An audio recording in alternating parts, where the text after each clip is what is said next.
What's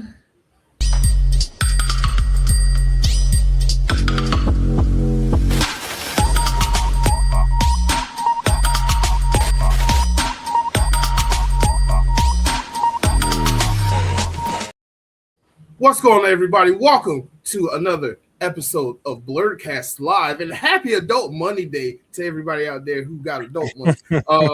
Just want to start that off. But welcome to tonight's show. Tonight we got a fun one in store for you. We are doing the business of making content, and on tonight's show, I am blessed to have so many talented content creators, cameramen and women, and influencers on today's panel. But before we continue, first, if you have not, please go ahead and leave a like on this video. Please, why did I do that? Please subscribe to Moana Nui and Blerdkast, and if you haven't, become a channel member. And before we begin, let's have a moment of Joy Stevens. How you doing today, Ms. Joy?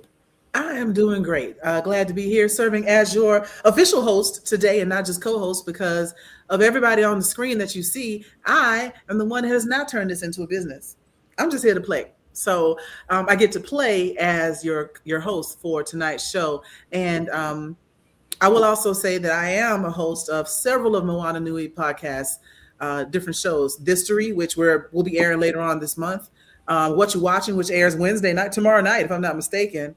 I jump into the sports show every now and then, and I like to play around on Blerdography, doing this type of thing. So you can find me popping up on just about all the shows. Now, that being said, I'd like to go around and allow everybody to introduce themselves, and we'll start with a familiar face, and we'll go clockwise from there. So, Supreme Attorney, please tell the people who you are.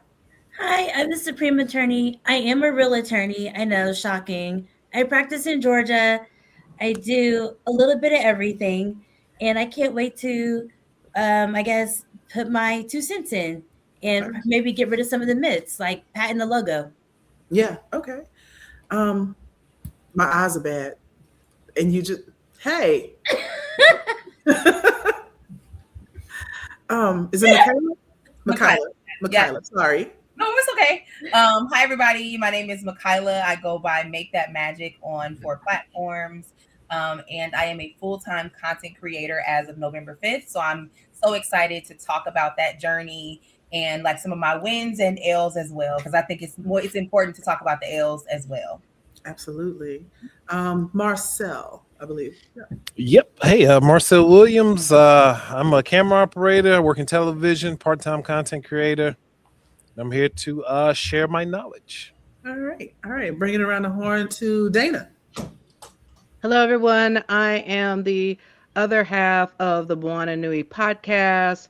I'm also assistant producer for the Bebop with the Yellow Power Ranger Karen Ashley, the founder of BlurCon Hilton George, and Crush member Christy Renee. So I work with both of those, and then many hats with conventions. And Marc, you've already introduced yourself, but because this is your show. So let's get right into it. We were talking about the business side of content creation. So the first thing I want to do is ask, and this is not, you don't have to answer if you feel like it's already been discussed, but the first question I have for the group is, what made you get into creating content in the first place? I guess I'll go, and I guess we're going clockwise. Okay, let's go. Okay, so I was in this high-profile trial. It was my first criminal trial ever. I was kind of a newish attorney, and I was like, I don't know how to talk in front of a bunch of people. And I was getting so nervous because I was like, this is televised. Everybody's going to see this. I need to make myself as comfortable as possible. And so I went on TikTok and YouTube, and they're like, yeah, just talk to yourself in front of the camera. You'll get used to it. You'll get comfortable. So I started making content based off of that. Okay. So you did it to start being more comfortable in front of an audience, and then you discovered you liked the audience. I did, yeah, because I was like, I was already getting tore up everywhere on social media. So I was like, well, that's the worst it could get. I might as well just go ahead and put myself out there. Yeah, start controlling the narrative, right? Before y'all talking about me, let me tell you about me. Okay. Yep. Okay. Anybody else want to join in? Oh, yeah, sure. I'll jump in. So I started content for real in 2022, which is much later than a lot of my peers and colleagues started. So I am like one of the younger content creators when we're talking about years. But I started because I was in the entertainment industry for about 8 years. I was in the healthcare industry for 3 years during the pandemic, doing live events, either virtual or in person when we could do it. And after doing that, it made me have to really reflect on how I worked. And my therapist at the time was like, yo, I have to stop myself from laughing at the way that you tell your stories, because you do it so well, but it's funny and it's entertaining. She was like, I really think that you should like put this on TikTok. It's such a good source for just like getting stuff out there. And if 6 people see it, great. If 4 people see it, whatever. And I was like, all right, cool. So I started doing content because of therapy. And within a year, I was monetized, and now I'm full time. And that was 4 years ago at this point. So, yeah, that's how I started. Okay, we're gonna come back to that monetization thing, but Marc, Dana, Marcel, anybody? I got started. I feel like it was a natural progression. You know, I already know cameras, I know equipment, I know audio and things. I work in television. I feel like it was a natural progression. I might as well show people what I know, and it's been an interesting journey since then. You know, like I say, it's still part time. I haven't done it full time, but you know, I've created a different YouTube channel. What was it? What do they call them? Like cash cow channels, like an automated channel. I created one of those before and got it monetized, and then just honestly just lost interest over time. But I came back to it, and then I started the podcast, and you know what I do now is called the Content Bebop. And that's kind of where I am now. I'm trying to I'll admit I'm still figuring things out on the content side. Okay. As a chatter, make that magic is how I ended up watching you on. Oh, okay. Hey, friend. I love it.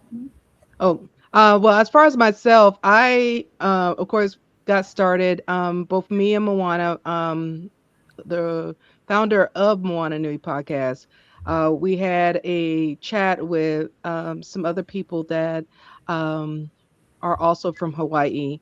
And we were talking about the lack of representation, not only for Pacific Islanders in media, but also for women of color in media. And we're like, hey, you know, having a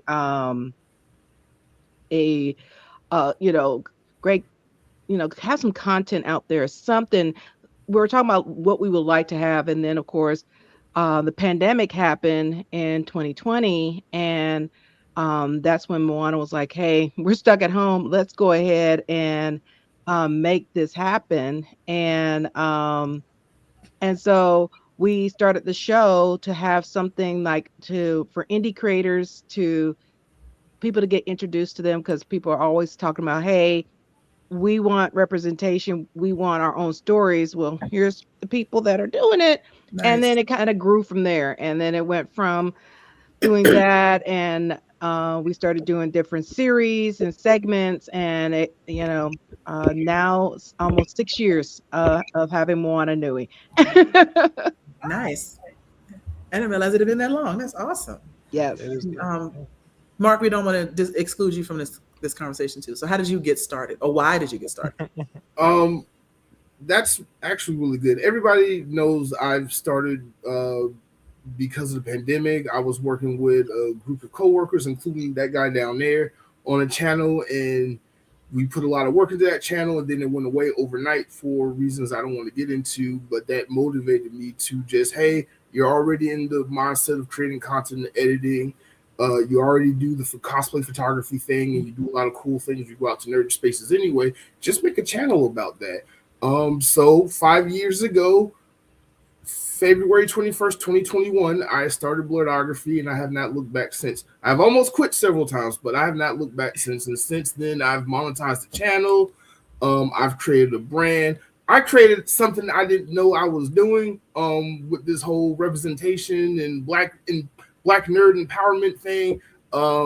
I was just like everybody else, needed therapy, and I'm too cheap to go see a therapist, and this was the next best thing. So, okay, to be fair, it was technically that was provided by Johnson and Johnson. So it was. I didn't pay for it either, honey. It came out of their pocketbook. Okay. She said, "Let's just be clear." No.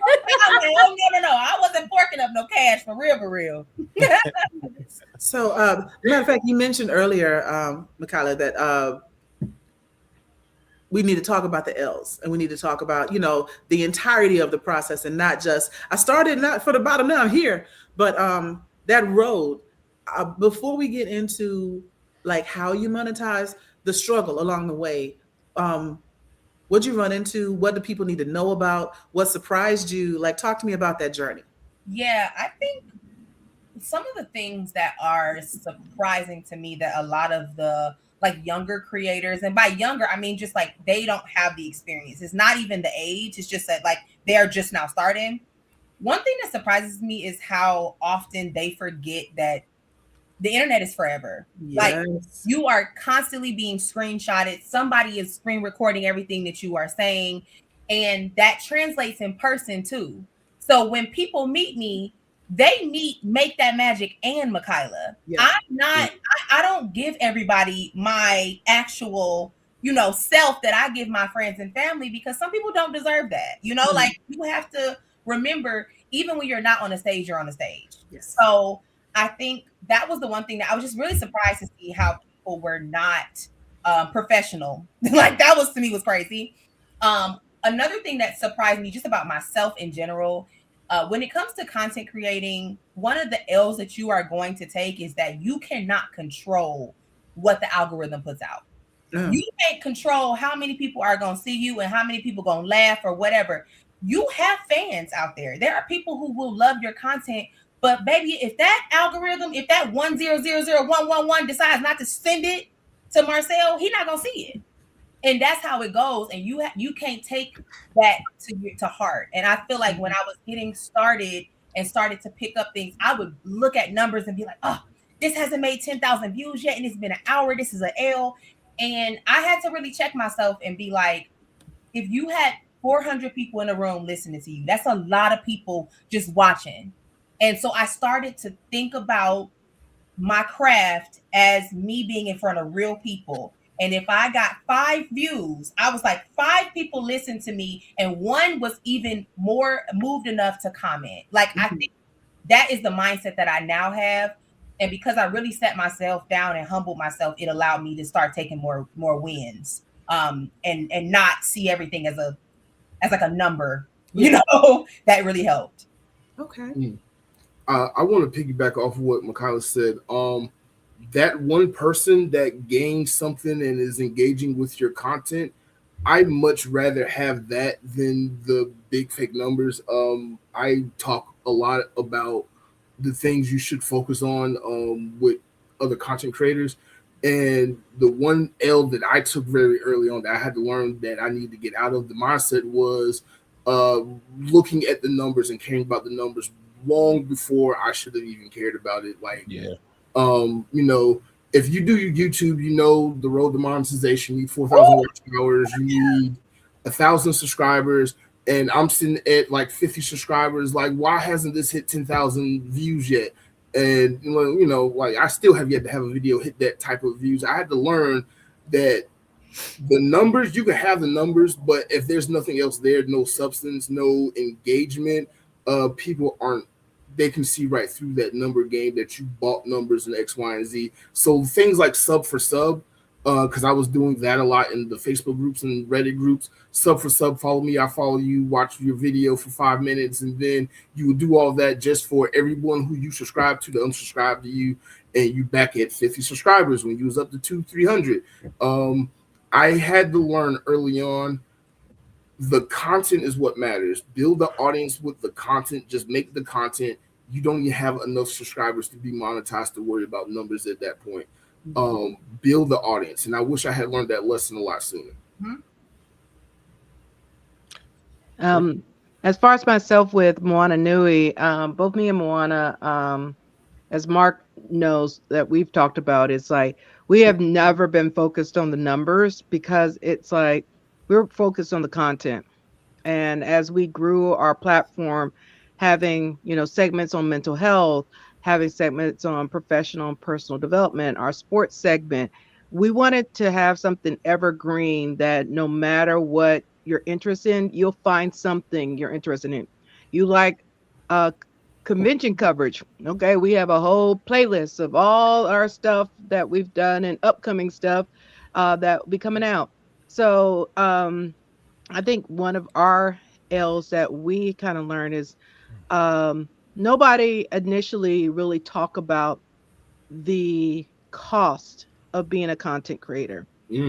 Like I knew it as a photographer with my camera equipment and everything else, but the cost of your streaming platforms, the equipment you need to make sure you uh have a good webcam, good mic, all this stuff, and it all adds up. Making sure you got strong Wi-Fi, all these little bits, along with your time you have to schedule all this stuff, to do your graphics, et cetera, et cetera. It's like a long list, and er, people really don't talk about that part. And then it's one of those you kind of only see like the big um content creators that have millions of followers, everything else, and they're constantly churning out stuff, sometimes 3-5 times a day. And then people get that misconceived notion like we got to do that too. Both me and Moana was like, no, we're not. Gotta be realistic. We got a full-time job, both of us.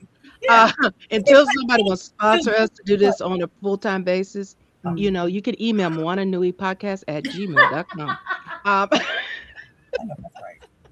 But it's those aspects, and having this kind of conversation is helping those that want to do more, whether it's, reviews or anything like that. It's a lot of work that goes behind the scenes to the content or the finished content that you may, if it's pre-recorded, you have to edit all that, put all the layers to everything for it. So it's so much that most people don't have these conversations to help people understand, because they just see there's a lot of podcasters, there's content creators, I could do that too. And then we find out, even with podcasts during the pandemic, after a year or two, most of the people, yep. They went back to their jobs. Yes. But then even without, after the pandemic, people are like, oh, I could do content creator, but then they realize I have to churn out some stuff and life be lifing. And yeah. See, the issue is that people didn't grow up in the school of Michael Jackson and Beyonce the way that I did. I was watching their documentaries and seeing how they were sitting down from 7 a.m. to 7 p.m. on just doing audio editing. Then sitting in that stadium, watching every single thing from different places in the stadium. And then I joined the music industry and I saw the difference between some artists, I ain't gonna say who, between some artists and those bigger artists, the artists that actually cared about the experience of fans. And I took that seriously because I was like, there are 2,000 people in this room that are experiencing this, and this girl been working on this for 4 years and they don't even realize it. And so that is the way that I viewed content creation.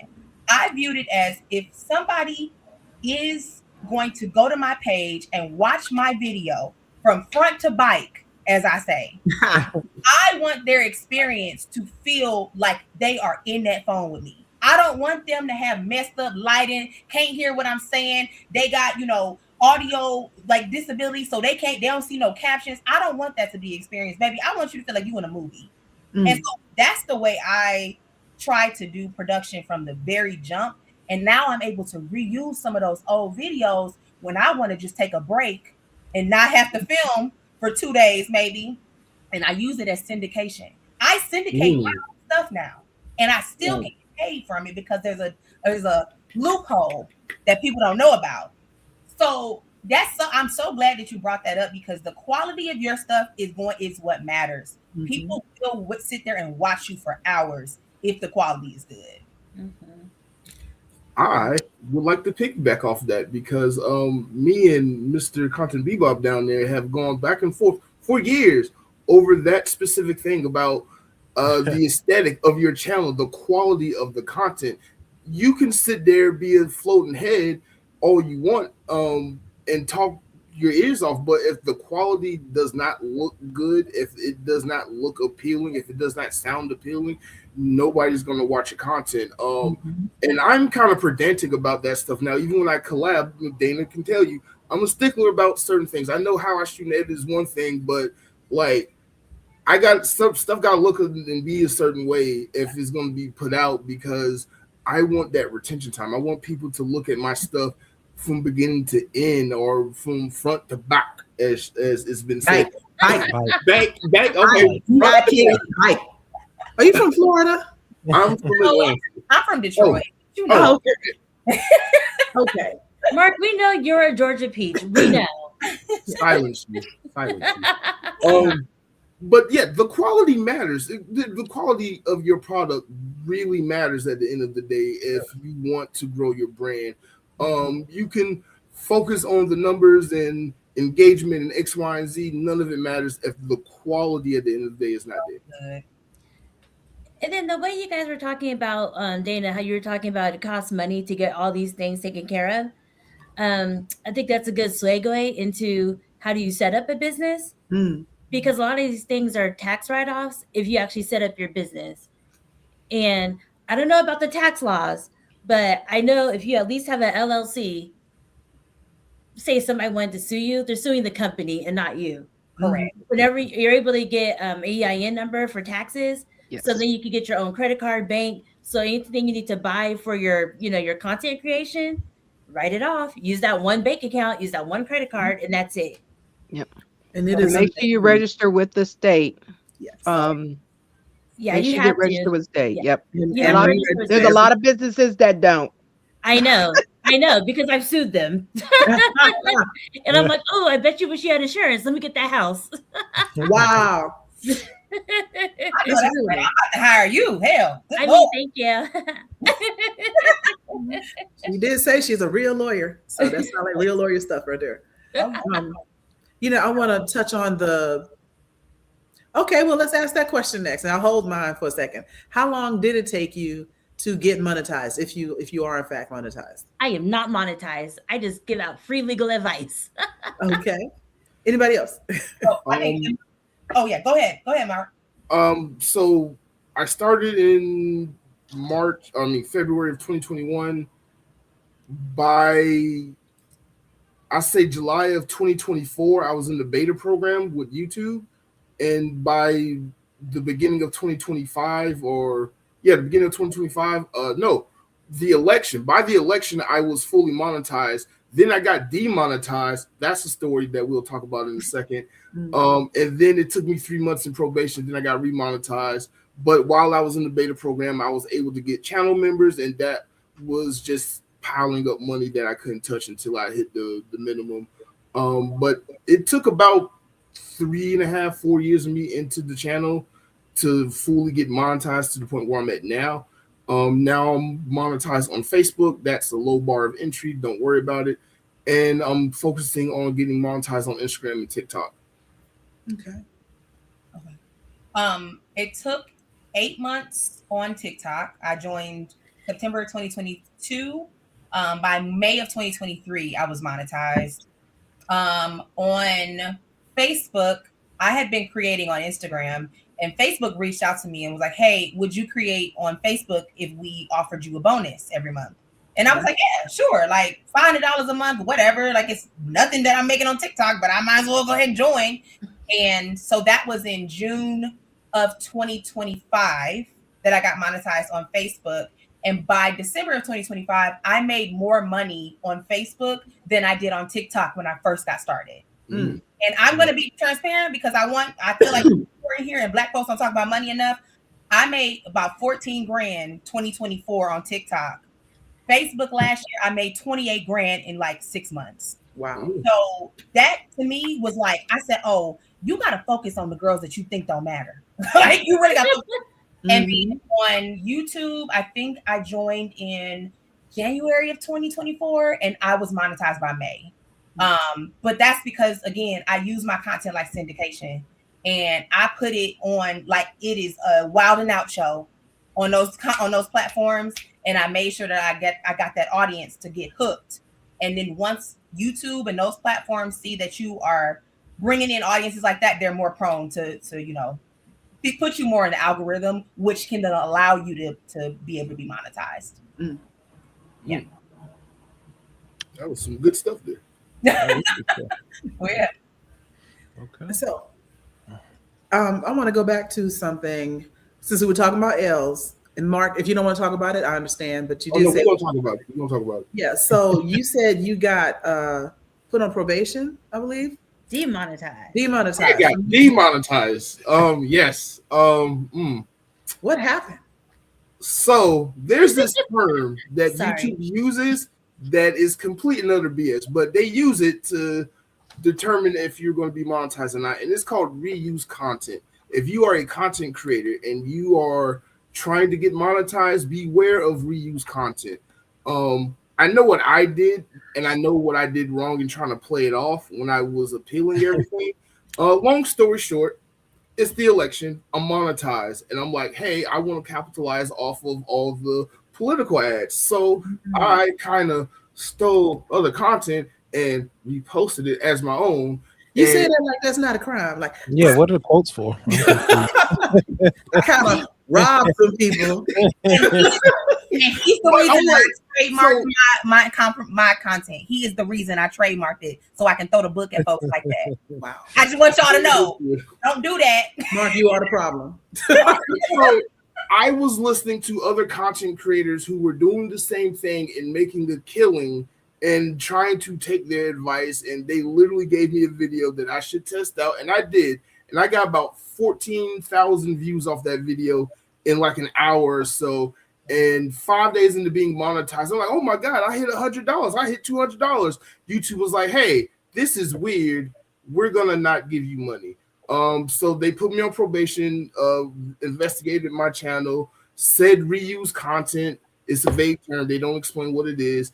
I went and deleted a bunch of stuff off my channel. They reevaluated the channel, said I still had reuse content because I have stuff from TikTok. So if you're a content creator, you try to do things efficiently. When it comes to something like shorts, I use like CapCut and TikTok and some of their automated AI things to make my content, just being honest. And I will post it on TikTok and then also post it on YouTube at the same time. And you shouldn't do that. You should always, you should diversify your content across your platform, because none of the platforms, like when you share content from another platform on theirs, their algorithm can tell.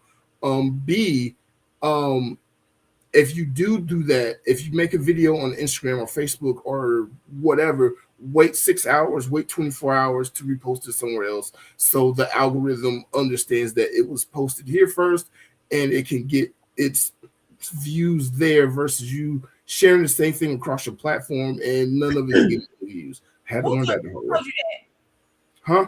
Who told you that? That's the people at YouTube. When I had to call in and actually talk to somebody after they kept rejecting my appeals, I had to talk to somebody. So you call the help desk number or whatever, the 1-800 number, and they went and investigated my channel, came back 24 hours later with an email saying, this is what we found. This is why we're not monetizing your channel, because you have reused content. You're taking stuff from one platform and putting it on another platform on YouTube, and they don't like that. They want you to make content for their platform.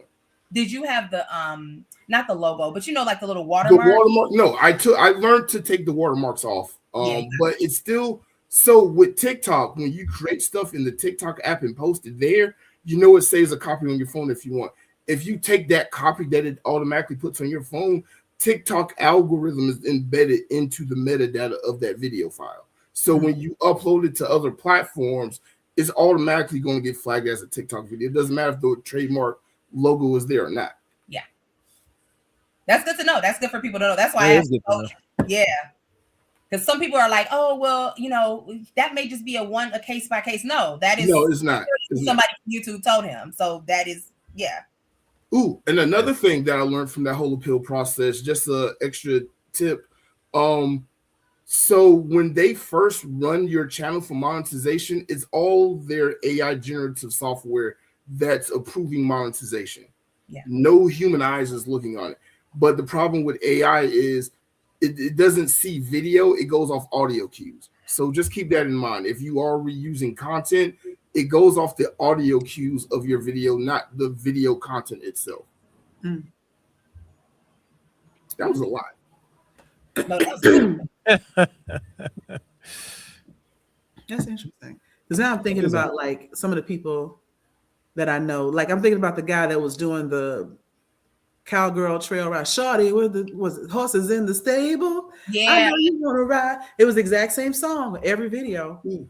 I would like to approach this question that's on screen.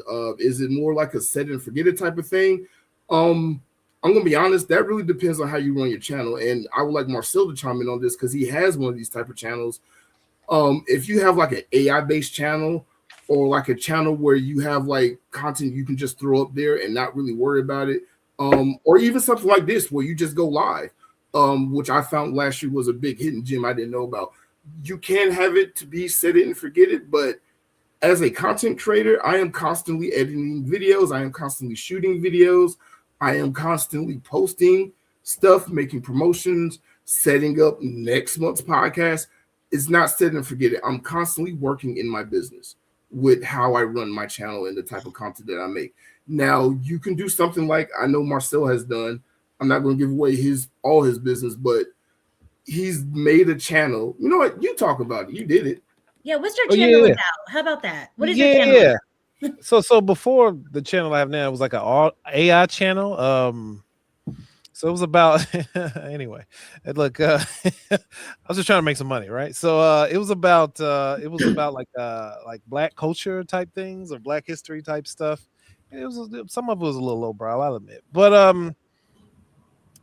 to answer that question, I feel like that's kind of subjective. Like everybody's a little different. Like because everybody's mental fortitude is just a little different. If you make one video and it got 2 views and now you want to quit, then you definitely should not be looking at the numbers. But personally, if you've I'm stealing from a bigger creator. I don't want to quote the wrong creator. I don't know if it's Mr. Beast or somebody, but they were saying make 50 to 100 videos first and then start looking at the numbers and things like that. Because I do believe that having some sort of consistency matters first. I that's just my opinion. I think you should have consistency, especially if you're new. If you're not new, then obviously you know how analytics work and you can go in there and craft something.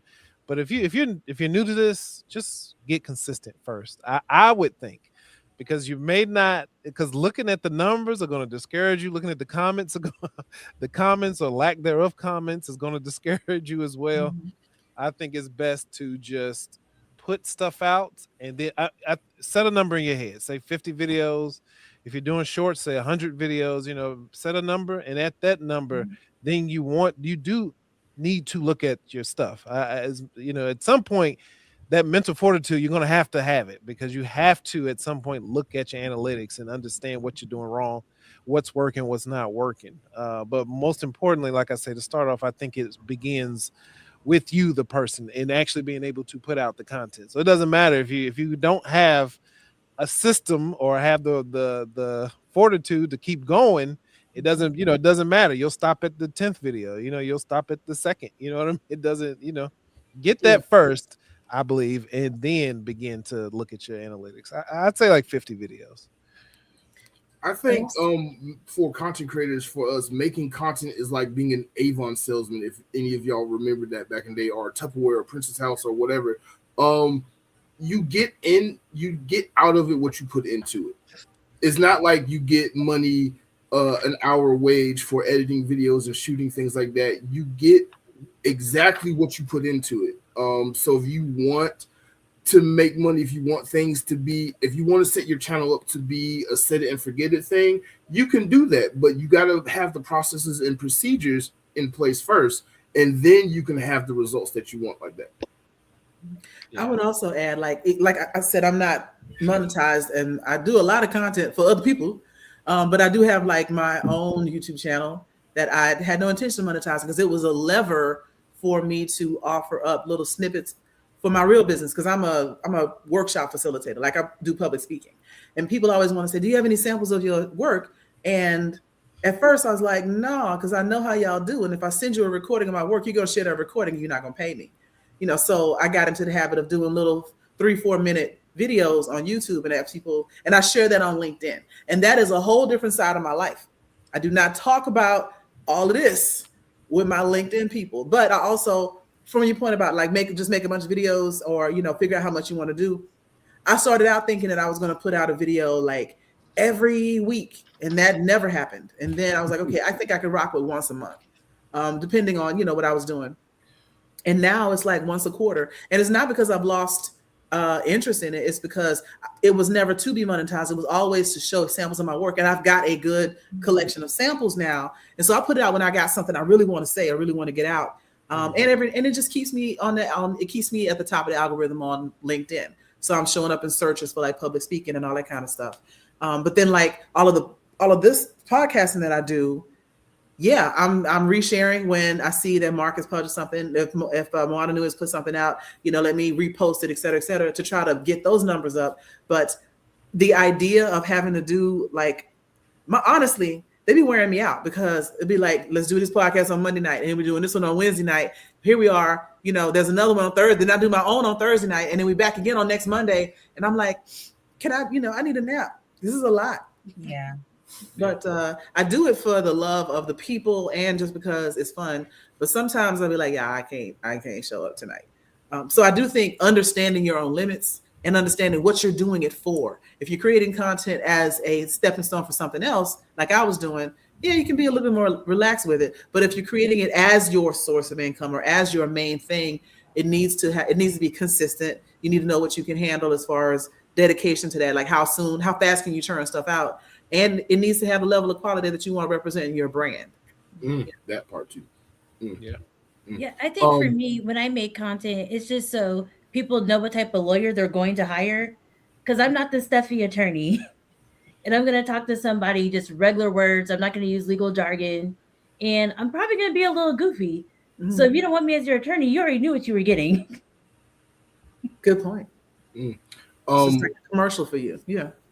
Joy, you said something, and I'm going to piggyback off what Angie said too, but Joy, you said something about knowing your limitations, and another L I took, burnout. Burnout in this industry is real, and even if you're not making any money off of it, the fact that you are running your channel and trying to do so much, because you're a one-man band, maybe you got a friend or two helping you out, maybe you got a couple of friends helping you out, but you're still a one-man band, and you're trying to do so much at one time. And about 2 years ago at MomoCon, I was trying to do a documentary, and I had a team, I had help, but everything went left so quick. And that whole experience literally burnt me out of like creating content to the point to where I'm still working on that very documentary because it didn't meet the quality that I wanted to represent for my channel. Among other things, like I had editing issues, my computer died and blew up, and I got it fixed, and now it's falling apart again. A lot of you just got a new computer. Sorry. After the show. But can we do a reshoot of my part for your documentary? Because I think I know what I want to say now. Wow. No, it's too late. No reshoots. And that was another thing. I kept shooting. I would not stop shooting. Like everything I did fit the documentary. So I got like 300 hours of documentary footage, and I'm like, okay, now it's time to edit it together. Yeah, you need 0.7% of that. And you need to let me do a reshoot. I'm not as fat anymore either. Like, let me do a reshoot. My pounds lighter. Let me do another. I gotta say that is a good reason to let her do a reshoot. Thank you, co-signer. Woo. Hey, I gotta agree with that. I mean, I can't hate on that either. Yeah, I see my face now. Like, I look better. Okay, period. Thank you. Thank you. We'll talk about it. We'll talk I about thought it. we're talking about it. Not right now. You gotta stay on track. Stay on You track. know what? Okay, Mark, I did want to address the second part of that question when Okay. they asked about when do numbers engagement matter to y'all. For me, it was if you're looking to get monetized, is one because TikTok has their own numbers, Twitch has their own numbers, Kick has their own numbers, YouTube, all of these platforms have a certain number of followers you have to have, how much, because you'll see with Twitch and Facebook and all that, they got to see how consistent you are. They got to see how many viewing hours you have, how often you post content and everything. They look at all of that. But then also, if you're looking at being on more of the press media side, because I mentioned I'm with conventions, that some conventions look at your numbers because they want to see, okay, is people not just your followers, but your views on your videos, because they're going to like, and how consistent you are for that. So, because I know I just finished doing it for MomoCon. Uh, had over 600 and something outlet supply uh, going through. But a lot of these, a lot of people who will apply, they want to experience that, but then I have to reject their application because I'm like, one, your content is not consistent. Two, you're you're not showing me what is a value to MomoCon. Like, are you doing behind the scenes? Are you doing interviews? Are you showing us what the event is? If you're just doing dance videos, that is not an alignment for a convention, because that's cute for content creation, but not for a convention, because or any kind of event. So I had to tell them, like, okay, do you go to new, pop-up events? Do you go to concerts? Anything? You could do content there, and that shows me how you do coverage. So that is a lot of times things like that look at, and a lot of people were like, oh, I want to do the red carpet events with these movies. Well, Marvel, DC, and all of them look at your consistency, how you do reviews, what your followers, what your view count is, and on your videos. And then they will reach out to you. They're like, don't contact us, we contact you. and that's how that goes. So depending on what you're trying to achieve, it's going to determine about those numbers and engagement, how they matter to you. You ate that up, Dana. Yep. 10 out of 10. 100%. They gonna come to you. They're watching every single thing that you do. They watch your lives. They watch your content. They look at your comments. They see how you respond to people in the comments. I learned very early, and I think this may be Howard that taught me this, Howard University. When you respond to people, you need to respond as if your grandma, Martin Luther King, and Cicely Tyson was looking at your phone. Oh wow! Would they be proud? Not How that do you feel about how you? Yes, and it's mainly because you have to think about it as like, okay, I'm trying to be a business, but also I need to make sure that people who are younger than me see an example of how to handle stuff. So when I get really disrespectful comments or whatever, I delete slurs and block them. I don't care about that. First of all, be more creative, like, girl. But I will respond to all of them with, I'm gonna respond to you with kindness because the world needs more of it. And I respond to each of them as if I am quite literally writing like an email to a company, because that is what the Universal Studios want to see. That is what the Foxes, the Disney, the BETs, they want to see how you talk to people. Okay, don't you laugh at BET now. Hey. No, I was just thinking about like they do not want somebody that responds like, first of all, look at his thank you, raggedy mouth asshole. They don't want nobody like, first of all, forehead. They don't want it.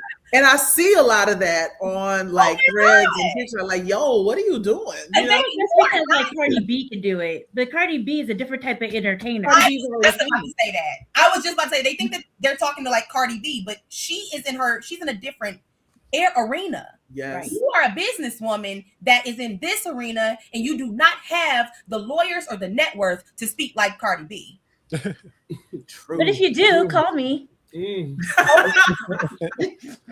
I'm like literally what you just said, Dana, that is 10 out of 10. Because I'm telling you, specifically, these movie studios are watching, and Universal showed me things that they were watching from 2023 before they reached out to me for Wicked. Oh, wow. Oh yeah. They were like, oh, we've been watching you since like you were doing Twilight Zone stuff like a couple years ago. Wow. And I ended up being the correspondent for the Wicked for Good premiere on red carpet because they were watching me. They invited me to things first. And before they paid me, they invited me to something for free first. That's the test. Yeah. They want to see how much you want it. How much will you fly to LA to come to this screening that you don't know nothing about? And my ass was there. And I was on the plane. I will never forget this. I was on the plane. She emailed me. She said, we're so excited to have you. We love how professional and how like helpful you've just been with like getting back to us so quickly. We'd love to cover your travel and hotel expenses. I am on the plane heading there. Yeah. Hey. They said, we got the money. We'll figure it out. That ain't no problem. Yeah. A PayPal was sent to me the next day. Okay, so it's like you gotta know that these folks are watching you, and the way that you behave in them comments and on these videos and the things that you respond to is what make them checks bigger. Because when people piss me off, I go and I look at my bank account. I wish more people would follow your lead. Yeah. I like the Beyonce approach. Every single day, when somebody call me a slur, I go and I open up Chase and make that magic LLC and see them commas. That's what I do. So don't let these people piss you off. Don't let them bring you out your character. Do what will make your grandma proud. For real. I know I do. Whenever I do look at reviews, when I look at Yelp or something, and I see a business owner going back and forth, I'm like, oh my God. nope, I'm not doing it. Not I going need to take your lesson. I mean, you know what? I need to take your lesson because the trolls do get to me, especially on TikTok, especially with that cosplaying while black video. But I had to learn to just let it be. Just let them talk. I don't have Chase account money to make me happy when people make me sad like that. So yet it's happening. Yes. It will get happen. For real. And honestly, Mark, if you ever get something like that and you like, I really want to talk to this, I want to cuss this person out, text me. Be like, Kyla, I'm about to go off on this person, and I'm gonna tell you, Mark, you respond to that person, Universal and Marvel are not gonna look at your content no more. I did not know that. That was such a good gem because again, like I don't have the best command of the Queen's English. I keep saying that. I'm not a corporate person. I had to tell off that this morning, even though he was like, "I'm finna promote you again." I was like, "Great," but I'm not corporate. The professionalism thing is something I do have to actively work on, especially on YouTube, especially on TikTok. Another L I took was getting my first TikTok account banned because Trump won the election, and I just was like, I'm done with these people, and I actively went out searching for MAGA, and TikTok was like, hey, we're on Trump's side. We're going to ban you permanently, forever. And then he reached out to me. What can I do? I was like, nothing. I was like, you're not in jail. Congratulations. You're in America. That was a real conversation. Yeah. And you know what? I see that a lot, especially like because I'm on Threads a lot. And matter of fact, I was arguing for over an hour with some crazy woman because we were talking about the whole BAFTA thing. We're not going to talk about it right now. But I thought that she was willing to engage in an adult conversation. And she said something and she's like, but isn't that the point? And I was about to let her understand, that we had differing understanding of what was going on. And she, while I was responding eloquently, she erased part of her comment. It was like, isn't that the point? And if you don't like it, you're an aimless a-hole. And I wrote, you know what? I was going to engage with you in a civil discussion about the points that you're talking about, but you edited your comment and decided to call me this. So have the day you deserve. And I left it at that. And she kept chasing me. Like, she kept wanting to engage. And I was like, I'm not doing this with you all day. I got stuff to do. But when I tell you, I called my one of my friends is like, Jackie, can I vent to you? I was so mad. But I didn't show that online because even though that's a different part of my life, every now and then somebody from LinkedIn finds me out here in the world. Like one of my friends, one of my clients was like, oh my God, I saw this K-pop thing that you did and it was hilarious. And I was like, yeah, everything I do, whether I think it's going to be seen or not, everything I do does not go against the brand that I'm creating. And so having that restraint, and like you said, every time I get mad, you say you look at Chase, every time I get mad, I think I need to get booked. Right. And I can't miss out on my blessing on LinkedIn because one of their people said, I think I saw this girl on TikTok cussing somebody out. No. Let me tell you, Won't be me. The first contract that I booked when I went full time was with Live Nation. I worked for Live Nation for 8 years. The first full like content creator contract I booked the day after I went full time was with my previous employer. And do you know why that was? Because when they pissed me off, I didn't go onto social media dragging them. Right. I did when Ticketmaster and all that stuff was going on. I was sitting there like, girl, I'm gonna go ahead and talk about Snow White and Cinderella. Oh, this is fire. And so when they went a digging, because that's what they do. Several people. Oh, girl, we've been seeing your videos a long time. We just didn't want to say nothing. I know you have. I know you have because my numbers reflect that out of 400 people, at least 300 will see me. I know. So I literally said, you know what? I'm going to take this as a lesson here. I booked that with them. Now I'm doing the Keith Lee family thing in May with them. Right. You literally have to be like, how much can I just vent to myself and my homegirls and my husband and not put it online? There are some things that need to be said. There are some things that need to be said so people know where you stand. Because if you ain't standing up for something, we know who you are. Yep. But some of that stuff, I just want people to shut up. Be quiet. You'll get more money that way. And then, legally, your First Amendment rights are protected. You won't go to jail. Correct. You can absolutely lose your job. They can absolutely fire you. So be careful. They can pull your stuff down. That is right. They can demonetize you all the time. Somebody decides to lose their mind up at a Circle K, and then people find out who they are and where they work. It's usually some real estate, blah blah blah. And now her whole business, she lost her license. All of this because you decided to call people names in the Circle K, and you got beat up on top of it. And then I always see the comments like, "Oh, she's about to own that Circle K." No, she's not. No, she's not. That is not help. That's not what the First Amendment protects. But go off, lawyers, I guess. I also, one other thing I want to touch on around professionalism. I don't believe in respectability politics. I feel like your brand is your brand. That being said, respect people's time. I have seen people that I've worked with, like even on the professional side, that didn't have it together. I'm here to do, you already given me a nice check to come and do something at your company. And then why am I the only one online? Why am I the only one waiting, in the lobby? Why is nobody here? How come you didn't already do your sound checks on site? What are you doing?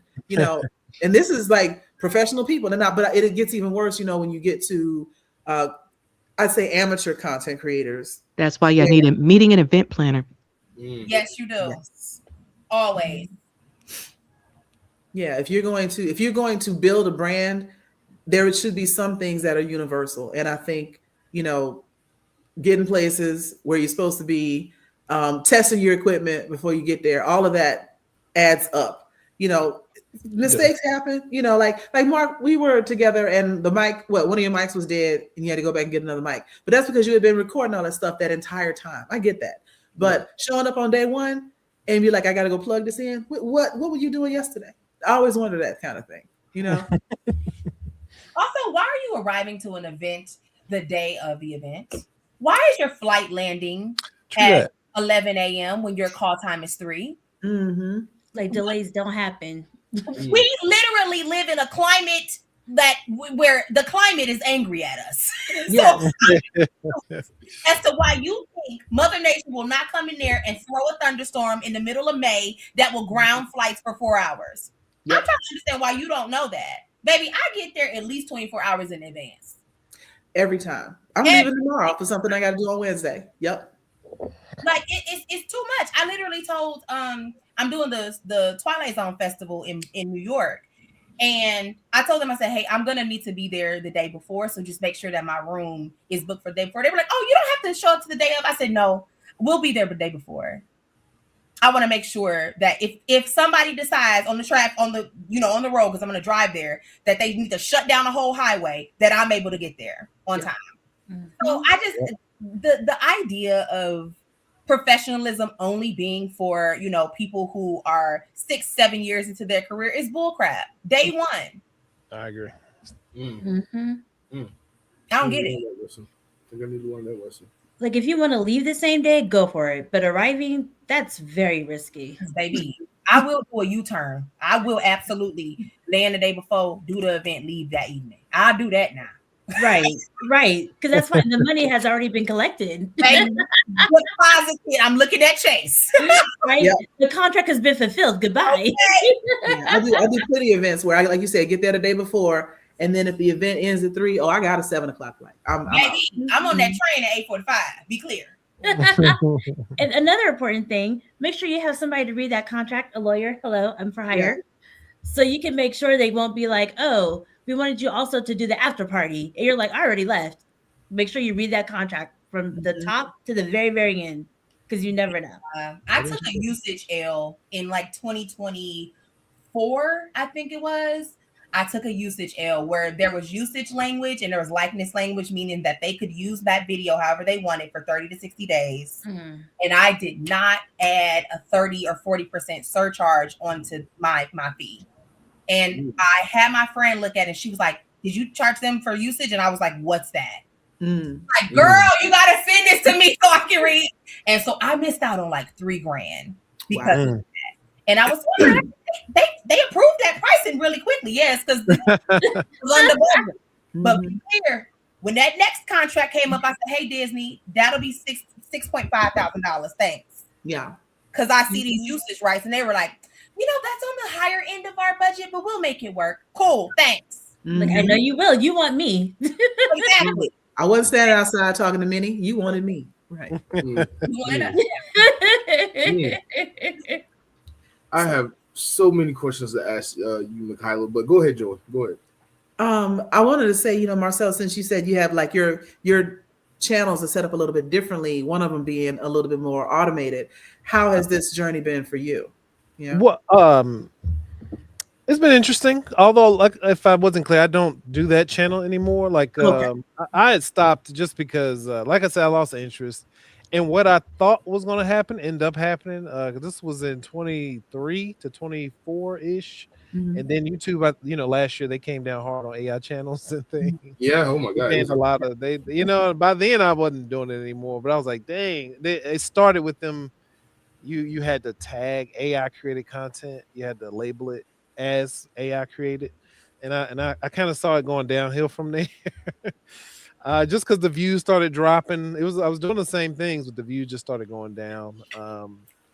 So I kind of had assumed what was coming, and I think not too much later, they put a big hold on just a lot of AI created content, which they need to. I'm gonna be honest with you.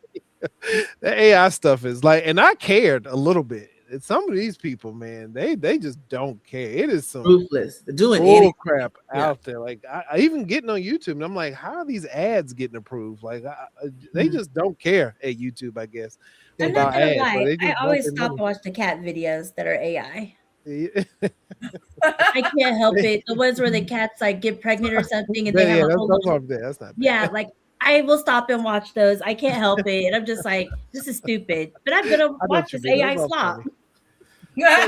Some of that stuff is just bad, though. Bad. Yeah, And it's the deeper I got into it, I was meeting a lot of people and then that did it and stuff. They're from overseas and things, and it became like a big language barrier. Sometimes trying to find the help to edit the videos. And don't get me wrong, obviously they were cheaper, but there's a lot of language barriers, a lot of haggling and bargaining and all this and that, and just I don't know, scammy type of environment on Fiverr dealing with people. Mm. But it was good. It teaches you how to, like you all mentioned earlier, it teaches you how to to grow thick skin.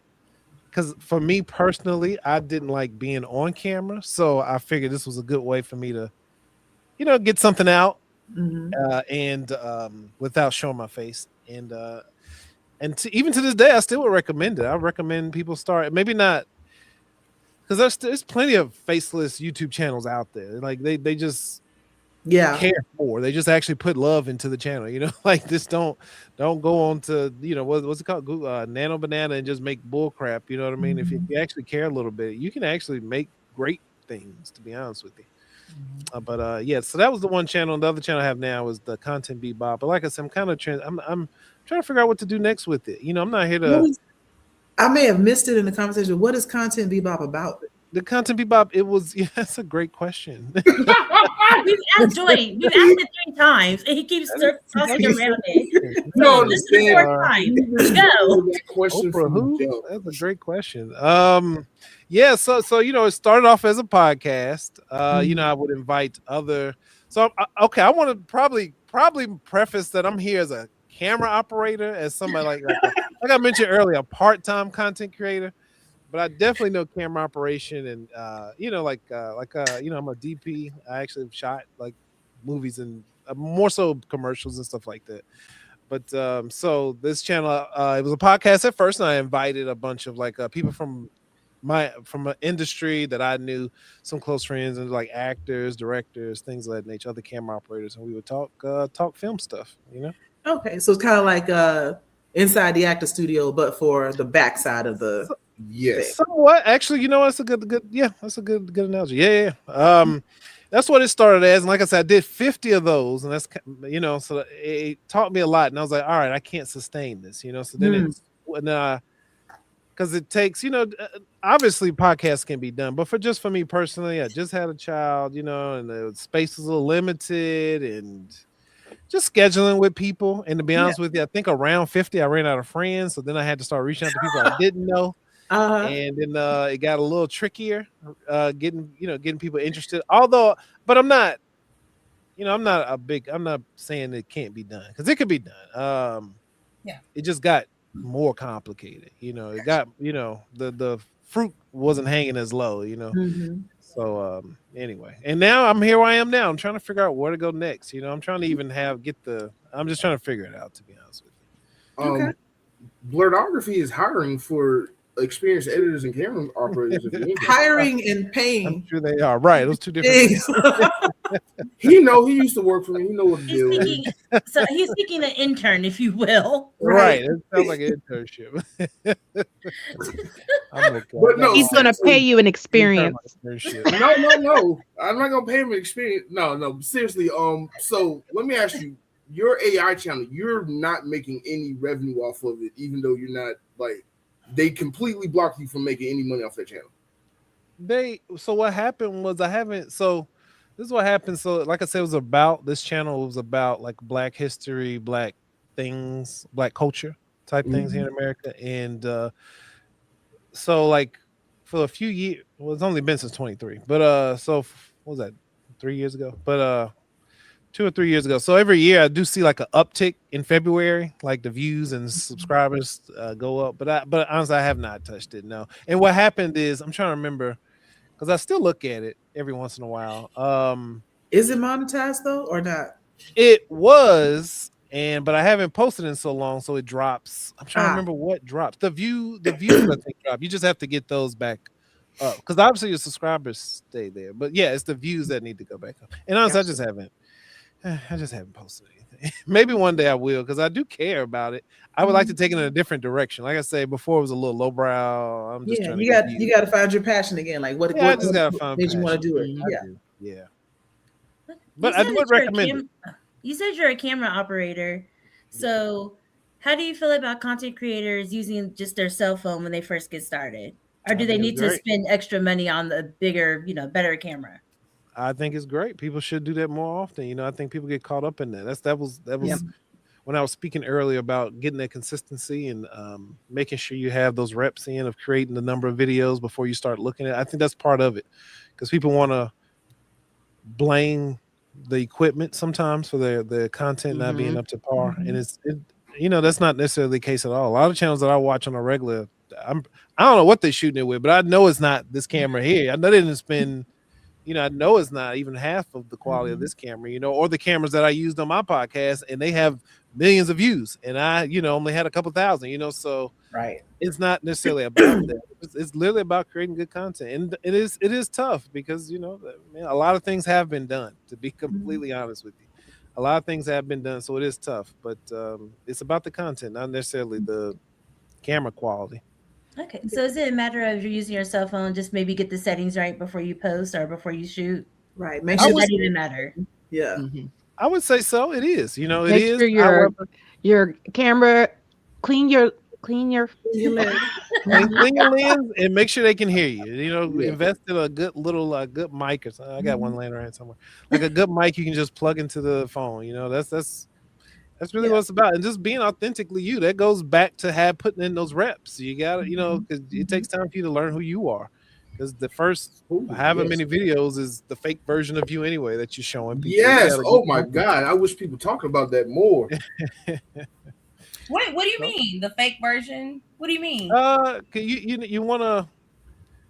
Well, a lot of people are trying to impress and try to be like other content creators versus being themselves. Yeah, if you're confused, then maybe you're just fail at it. Oh, I see what you're saying. Okay. Yeah, if you don't get it, then maybe you're not one of those people. You're probably an actually authentic human being. Yeah, I was listening to my like older content, and I'm like, no, I think I got on there like I'm just gonna say the crazy stuff that my therapist said was funny. Everybody's different. That was really how I felt. Yeah. Some people got to find that rhythm, Yeah. Now, I will say you're using your phone, and as you start doing more, I know personally from Moana Nui, like looking at our older content, it's like okay, we see the progression of better content, better quality and stuff. Especially like someone was asking about how do you get sponsors. If you're trying to get sponsors, you have to get your stuff up to par. So a Disney or a Universal or someone will want to partner with you because they're not going to want you using your iPhone 3. No, you're correct. Like I said, it's a balance, but the balance is heavily tipped in just press and record. Like just get out there, press record, and make sure they can hear you. And to as much as you can recognize what it looks like. Like because I've done a couple little videos with my phone just for fun when I was playing around with my K-pop friends. Because we have a whole company called K-pop Corporate Incorporated, and I'm the crisis hotline. So I'll just put my little phone right here. I'll have my script on the screen because I'm pretending to type anyway. And it came out great. And one of the people DM me and they were like, "What's your setup that you use?" I was like, "This is an iPhone 16 and some earbuds." Like. It ain't that much, but the earbud quality came through really clear. People were like, "Your voice is so soothing." I was like, "Thank you," but it didn't take a whole lot. But if I was going like Supreme Attorney and I have a show in the works that we're working on called Chaos Twins, and that setup is going to be different because two of us we haven't decided if we're going to be together in person or online like this. Marc is going to shoot it, and so I think that needs to level up. So I might actually put on like makeup for a change. You never know. Just depends what we want to look like. Y'all have this weird energy in person that's like a little bit different when y'all like like this, but like it's y'all just work well together regardless. So whatever y'all do is just gonna be magic. I can't wait to see this. BlerdCon is coming. Oh my god, that's right. We're all gonna be at BlerdCon together. This is gonna be insane. We can launch Chaos Twins at BlerdCon. Yes, use that. Yes, Do yes. That's what we're gonna do. Thank you. All right. That's exactly what we're gonna do. And I will be writing this off. It will be through Supreme Law Firm. And I will be learning how to do that because this will probably be the first. No, I got to write off everything from last year. But yeah. Speaking of write-offs and things like that, what are some legal things that content creators need to be more aware of? Because we talked about patent and trademarking and copywriting. Like on the business standpoint, what do we as content creators need to be more aware of, Miss Supreme Attorney? Don't listen to the non-lawyers that are giving legal advice on TikTok. Outside of that. No, but that's real though, because a lot of people will come to me with what they receive from TikTok or Instagram, whatever, social media, and it's usually wrong. They're just giving you this information for clickbait. Yeah. So, like a lot of people don't know, like for copyright, you really don't have to copyright or trademark anything unless you're actually going to sell something, or unless you actually. It's the first step before you sue somebody for using your content. So if you already are a brand and you know you're a brand, then you probably want to get things copyright, trademark if you have a theme song or whatever. But if you don't have any of that yet, you don't have to spend the money on that ASAP. That's something you could do later once you start making more money and people are starting to copy you. But the thing is, once you have it posted, you can show proof that this was yours first. No matter if somebody else made more money off of it, you can prove that it was yours first. Yeah. So that's a free tidbit. You don't have to copyright immediately. Yeah. Okay. It took me about 3 years before I was like, my team was like, hey, you need to trademark this. People are starting to take content. You are having to have TikTok take it down. You smack that trademark license on TikTok, they'll do it a little bit quicker. And that literally is what happened. And like you said, Supreme Attorney, even if you think okay, this is, people are going to be able to take my voice or use slogans like that girl who did Demure. Oh yeah. That's a prime example of that. And so I was like, okay, people are starting to be like, oh, I'm leading in, which is something that I said, uh-oh.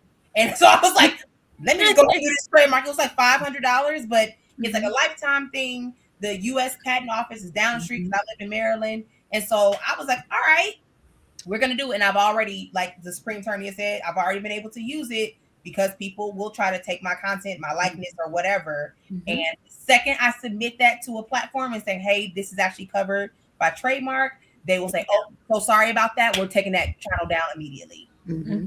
Yeah, because even with the Demure one, she had proof that she did it first. Correct. Which is why she was able to get it back really quick. Even though the other person trademarked, it doesn't matter. It's her. Yeah. So that's a lot of people don't know. Like, oh, you have a business trademark. No. Yeah.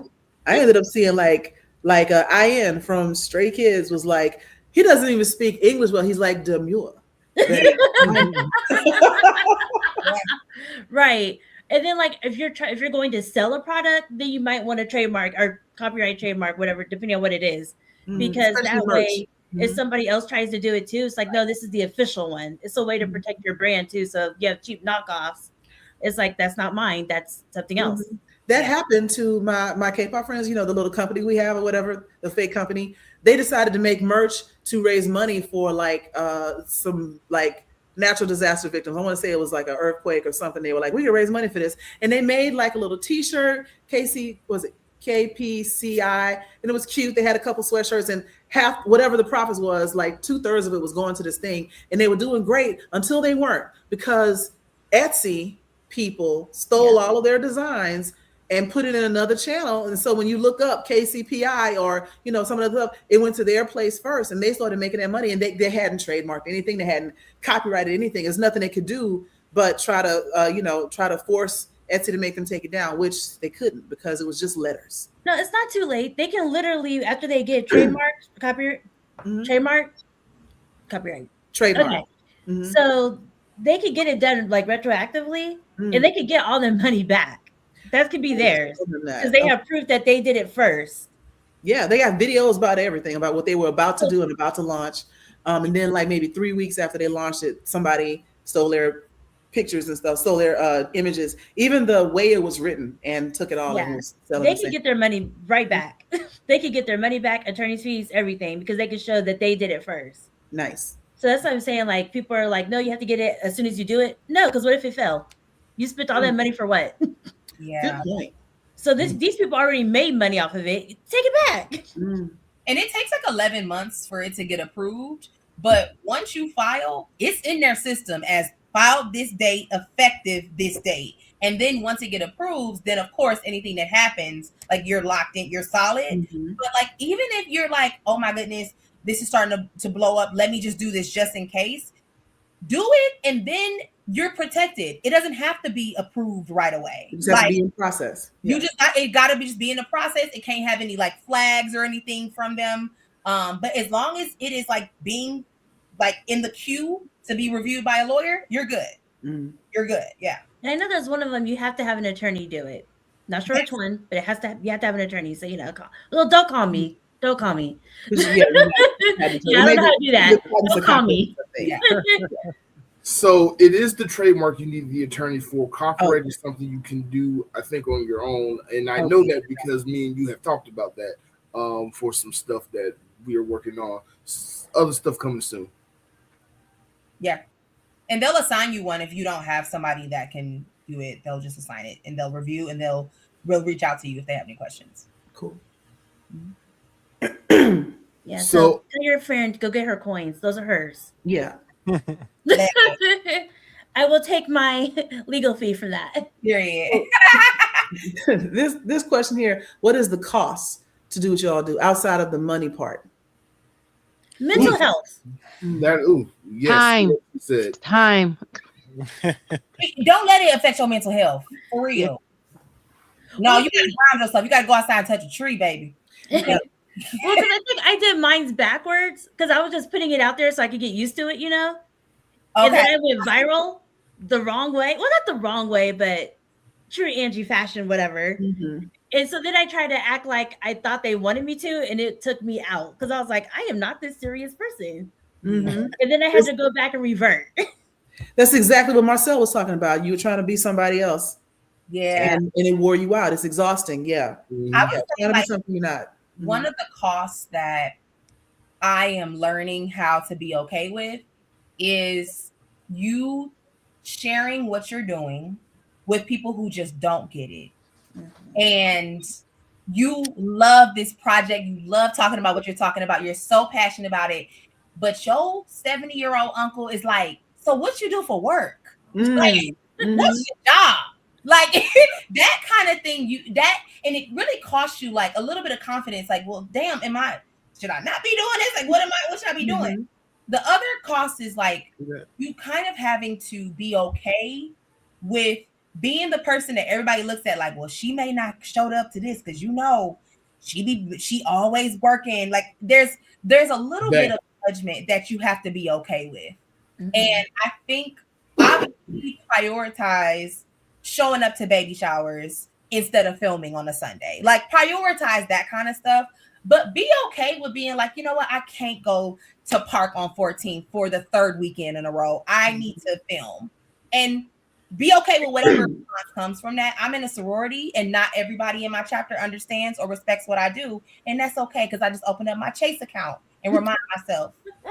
What's why So I think a little bit of like your confidence will be tried. People will try you because they don't understand it, and that's okay. And then that time, like Dana said, you will have to make some sacrifices of what am I going to attend and what am I going to just send flowers to. I'm good for throwing a piece of like champagne or flowers or whatever your way, baby, if I don't want to spend that coin or that time to go over there. So yeah, I think that's really it for me as far as like outside of monetary, like money, the cost. I want to add some stuff to that too. Friendships and relationships, it will cost you that. I've had a friend who we've been friends for years, for decades, and when I started doing the YouTube thing, they were supportive, whatever. But they were always trying to get in my videos, and I was fine with it for an extent. And then it started to be now they're controlling what videos I want to put out, or trying to control what videos I want to put out. Now they're dictating to me how I should run my channel. Now they're sharing my videos, but only the videos that have them in it, and getting mad that it's taking me too long to edit a video with them in it because they got X, Y, and Z that they want to do, and I had to go to this friend and be like, hey, you don't run this channel. I appreciate your help and support, but you don't run this channel. You don't edit a single one of my videos. You don't help shoot none of this stuff. And when you did help, you kind of ruined it all because of your own selfish inhibition.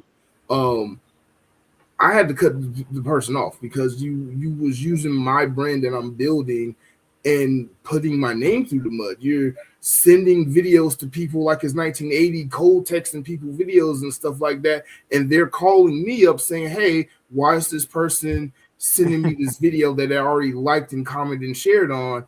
Why are they texting me and emailing me all this stuff? And I had to shut it down.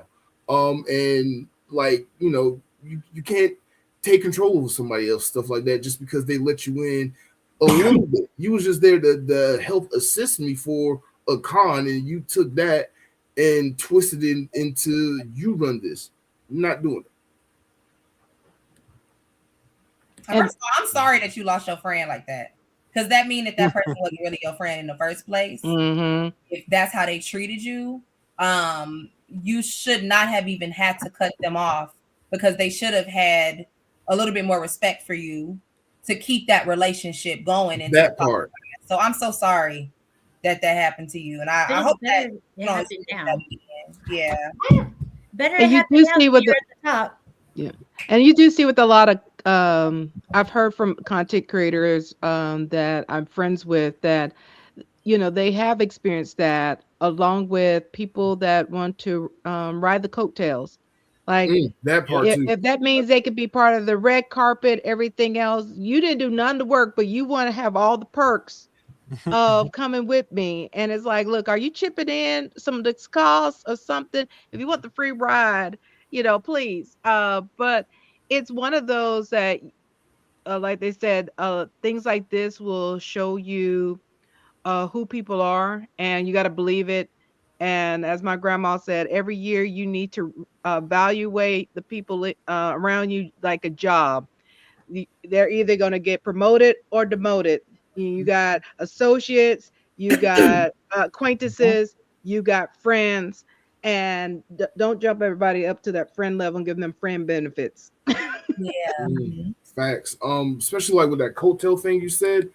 That happened to me a lot. People were like, "Oh, I'll come and help you at this con or whatever," so they get a free pass. Yeah, and then they disappear with the pass, and I'm like, "Oh, never again." So I make it a point, and Marcel knows this because he's been on my team. If you're coming with me, Blerdography, to a con, doing a convention, we are working first. Yeah. Until I am satisfied with what we have, and then I put the camera down. Then you can go enjoy the con. But we are going to be working while we're here first. Yeah. The work should be your enjoyment. If you catch my drift, you should enjoy the work we're doing, not trying to work to get the fun stuff done. This is me calling you out, Marc. Go for it. Here we go. Go for it. I know what you about to say. AWA. I know what you about to say. Okay, you already know. He's over here like, we are here to work. Marc, where you at? Oh, y'all down. I'm on my way. Yeah, we had to go back to the room. Like, Marc, where you at? It's been like 2 hours, bro. Hey, look, we walking in right now, boy. AWA was one of those cons where I was like, you know what? I just got to get the room. Stop trying to be cheap. Just get the room. Stop trying to be cheap. Just get the room. And don't go drinking with Supreme Attorney. Because she had I did that at Dragon Con, but at AWA I was fine. And I was lit the whole time. What's AWA? Anime Weekend Atlanta. Okay. Yeah, you can go drink with me. Don't give me Everclear. Good. We didn't give you Everclear at Dragon Con. Okay, what was it? Moonshine? I don't know what happened that night. I don't even want Was to talk it about Everclear it. or Moonshine? Don't things try I to should stay blame away from. nobody else for what you did at Dragon Con because you told me your goal was to get an IV. You No, did that say was the goal, but it did happen. It was my goal for the cruise. Did not happen either. First of all, that's my husband in the comments talking about Everclear. Literally. Right. Literally. It was Everclear or one of the two got me messed up. I will never do Everclear that is again. moonshine. It's the same thing. It's high proof alcohol, you know. Okay, so we learned Supreme cannot handle the Supreme liquor. I learned so much about you from Dragon Con last year. Aww. You are a real lawyer, and I'm Am just I? leave it at that. I guess. I Okay, don't but know. when I go drinking, let me just not talk about that. You just heard me say I went to Mardi Gras and threw a party in somebody's house who I do not know because I needed to use the restroom. That is not normal person behavior, by the way. That's what happened, and it was a lit party. You're welcome. 2020 Mardi Gras. I love how she ends all of her chaos statements with "You're welcome." Like nobody's thanking you. We did. We never had so much action in his house before until I showed up. That's his fault. Don't live in the French Quarter. Don't live in the French Quarter. Illusions of grandeur. Okay. But I will say his bathroom was very clean, and I appreciate him. Thank you. I wonder if he appreciated you. He let everybody in the house. We cranked up the music. True. He had great liquor. We had a great time. So, Mikyla, if you're ever going to a convention, like BlerdCon next week, for example, hang out with the Supreme Attorney. Okay. From the sounds of it, I shouldn't. But if you hang out with me, please don't go around screaming, "You're a lawyer! Shut up! Shut up!" Why you try to blow up her spot like that? Yeah, right? man. That's my government name. I am not an Try to blow up attorney. your spot. I've seen him do it. Right? You're an attorney. Who? At that moment, I am not I know what to do not to get arrested. Right now, I'm Roger Rabbit. I am not an attorney. Right? Let me be in my cosplay. My only thing about hanging out with you at the con is this, and we're gonna get back to the content stuff in a second. At some point I put the camera down and I'm like, cool, time to not be responsible. But with you, I have to be the responsible adult, and that's the issue. I also want to get lit. I can't. You can't get lit. I I was fine at AWA. I was fine on the cruise. You need I to was know the your adult, limits and I made it on the boat and know on your time. responsibilities. Don't listen to her. You need to know your limits and know your responsibilities. And do, because I made it on the cruise. I made it back I'm not to talking to you, embarking. little demon. I'm talking to Mark. Yeah, Marc, figure it out. Oh my God. You too can get lit. Just get you an IV. You'll be fine the next day. BlerdCon is You'll gonna be fine That within an hour. That is young behavior because That's I not a can't good even comment, imagine that with my big age trying to get an IV for anything other than anesthetic for surgery. Like I do not aspire. Joy, IV. I will tell you that IV is a game changer. I think that's why I didn't get Concrete either. It gave me was energy. so proud when she came back with that IV.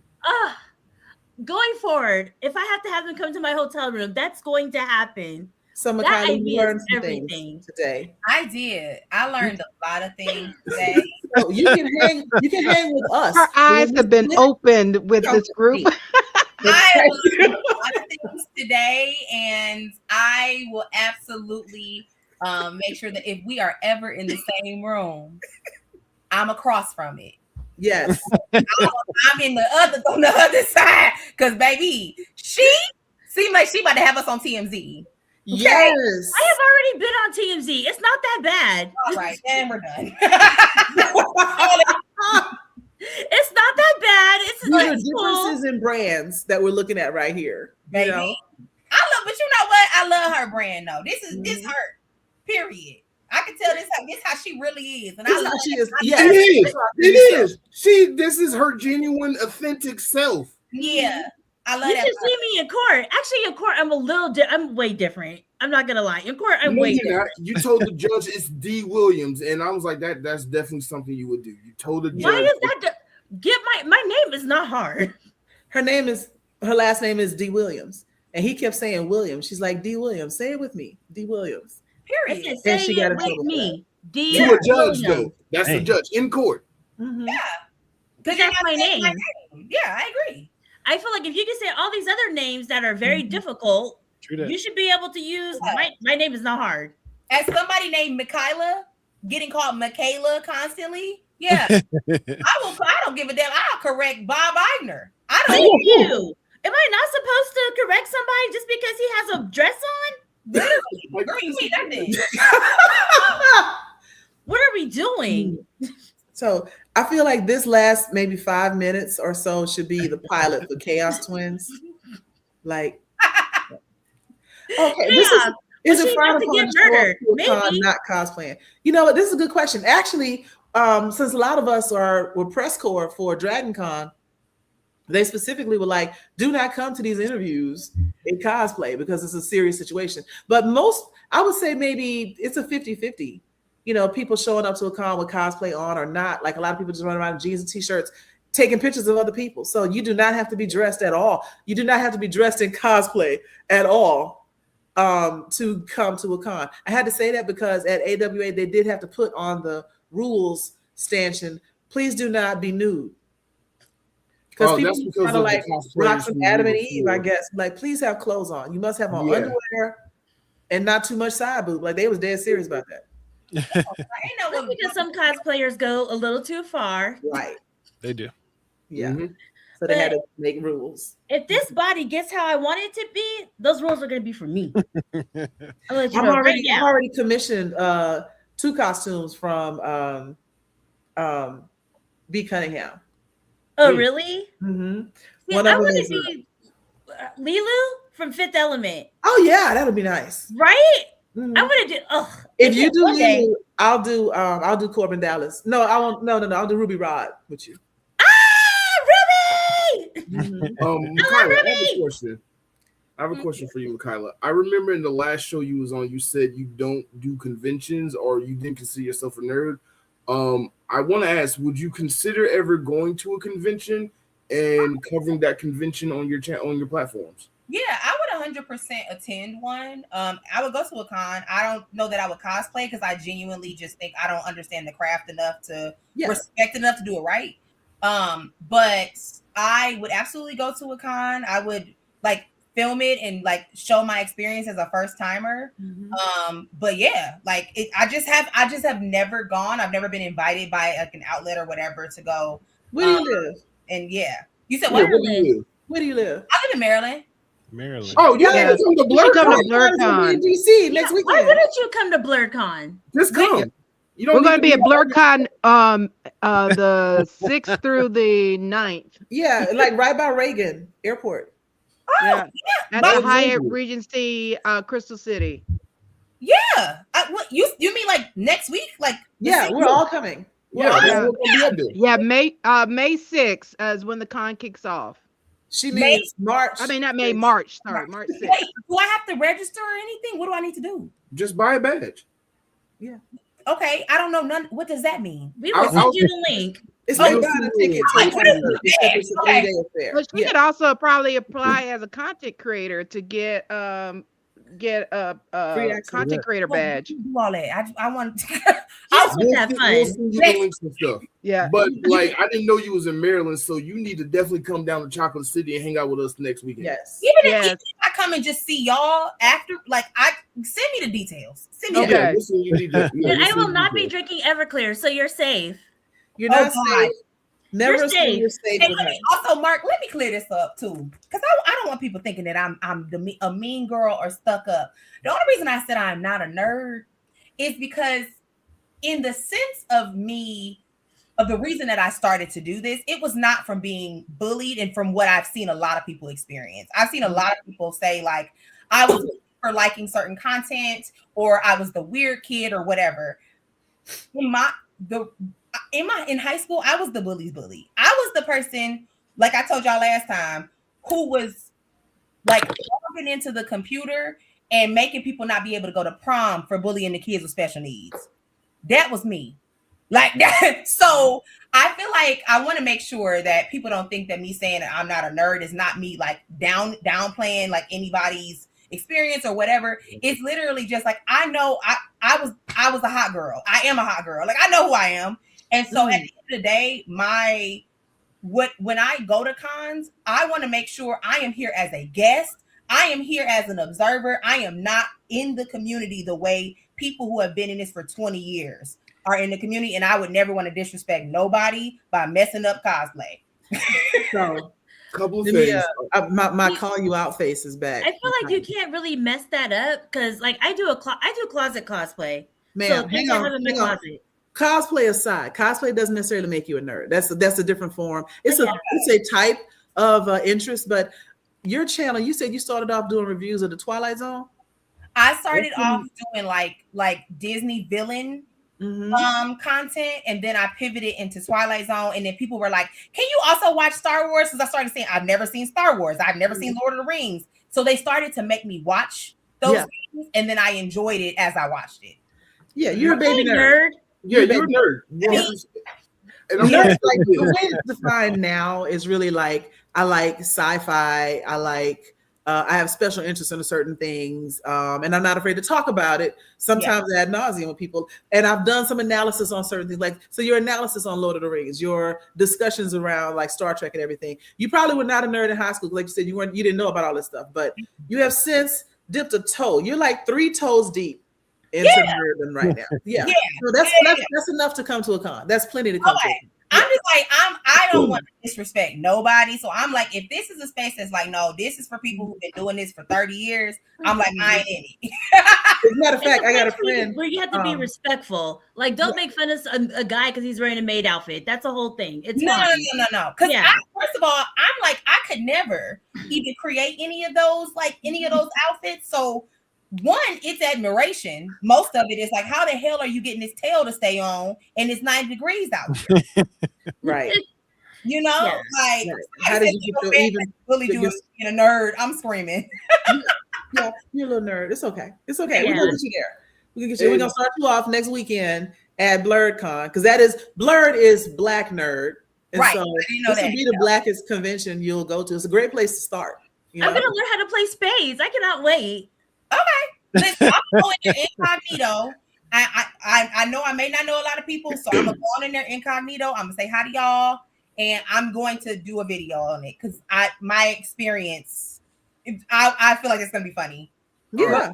Hold on. Couple things. First of all, you are widely known on TikTok and YouTube. You're gonna go to Blerdcon and people are gonna stop you because they know who you are. Yeah, the same way we stopped Tony Weaver. Right. So people know who Make That Magic is. Trust me. So you're going to go there and you're just going to be a celebrity, essentially. Secondly, you are a nerd because of your passion. How you talk about the things that you are consuming, that passion, that makes you nerdy in my mind. Mm-hmm. Okay. I like it. Yeah. And then, I'm down to be whatever it is. But I just wanted to make sure I wasn't being disrespectful, honestly. I never considered you is not just showing up and talking about people is disrespectful. No, right. showing up and just asking questions, content, making fun of people at these cons, that's disrespectful. Right. Okay. Like, just making content because you're enjoying it or you're learning something, that's not disrespectful. And people love to be interviewed about their costumes. Like if you're recording, they love being interviewed about. Tell me how you made this. Like, how long did it take? Oh, they'll talk to you for 30 minutes. Okay, this is good. Good to know, Mark. I genuinely don't think that people will recognize me in person, and that's they will. You'll be surprised because I get recognized, and I'm like, oh my god, stranger danger. So you're gonna get recognized. But I'll let y'all know. But I definitely still want you to send me that information. So we're gonna send you all the information. And another thing, Blerdcon is gonna turn you out. Why would you say it like that? You know what? If you know your word choices, Mark. Your word choices are horrible. Right. When you hear somebody say, I'm gonna turn you out, I go straight to, you know what? Okay. Yeah, look, where we all did. Blerdcon is gonna make you want to do it again. Yeah. Okay. Yeah. It's a gateway drug. It is a gateway. That's I'm glad you say that. Blerdcon. Yeah. Yeah, because Blerdcon, I've been attending since year 1. Last year was my only exception because I had a work event that kept me from attending last year, but I've attended every year. Now, this is a dumb question. Who's the organization that does Blerdcon? Hilton George. A guy. He's the founder, and then most of these conventions have a bunch of volunteers. So like with MomoCon that I work with, Dragon Con, it's all run by volunteers. Okay. Everybody's doing this out of the passion of their hearts. I love And it. the cost for the tickets and stuff goes to pay for all the guests and celebrities that they get to show up. Okay, so I just need to look at what you call them, badges. It's not tickets, it's badges. Yeah, badges. Yeah. And they have like events, concerts, panels. There's gonna be a Hoochie Daddy contest that I'm gonna cover. And probably be in. I haven't decided yet. There's you already gave your word that you were gonna be in it. So I don't know why you're going back and forth with it. We'll talk about that after the show. Is this where the theme is Freak Nick? Geek Nick, yes. Geek Nick, yes. Geek Nick. I have heard about this. Okay. Now we're putting things together. Okay. All right. Send me the details, Mark. Come through. We're gonna do that. We're gonna do that. But before we continue, I do want to ask everybody. We've talked a lot about L's. I just want to ask everybody, what was the biggest lesson that you have learned while being a content creator? Something that you wish you knew day one that you now know because you had to experience it for yourself. Oh, don't change who you are, because that mental health will, it will wear you out. Just be yourself, but like Mikyla said, don't. It's Mikyla. Mikyla said, don't do. That's why I paused. I was like, I'm pretty sure it's wrong. And I was like, no, but be yourself. Don't put too much of yourself out there, because people are going to comment and you can't control what they say. And even if you read it, don't take it to heart. They don't know you. They're watching you. They're your fan. One of my favorite things to do is when somebody wants to come on my comments, even though I'm not monetized or anything, but they'll come into my comments on Threads or Instagram or whatever, talking noise. I'm gonna click this profile. You have 27 followers, ma'am. I am not going to help you gain more. So mind your business over here in the corner. Hide. That's one of the things I like about Threads. I'm going to hide this for me and everybody else. Ain't nobody going to see a little nonsense. Yep. And for me, hide is better than block, because block, they feel like I won because she blocked me. Hide, they just wondering why ain't nobody responding to you. Because I hear you. Like leaving you on red. Yeah, that's it. I would say one of the things, even though, again, I'm an interloper here because I'm not necessarily a content creator, but one of the things that I learned about trying to promote your business that I learned early on is you got to decide if you're going to put 2 feet in or not. Like, yes, if you try to halfway it won't be anything. They won't even be halfway. It'll be nothing. You have to give it your all if that's what you really want to do. So like when I left corporate in 2018, I moved back to Atlanta and started this business with a friend of mine. And the first couple of things I did, I worked for almost nothing. And y'all done with this fruit tray? Let me get this fruit tray and these sandwiches that y'all leave in here, because I need it. And I have 3 days worth of food. I was very much working for food, buy me dinner. I've gone better since then, but there were days where I very much felt like this ain't it. I'm gonna be poor. I'm gonna lose my condo. I need to go back to corporate. And to your point, don't give up. All of a sudden, I can't even tell you when or what it was, but all of a sudden, I started gaining traction.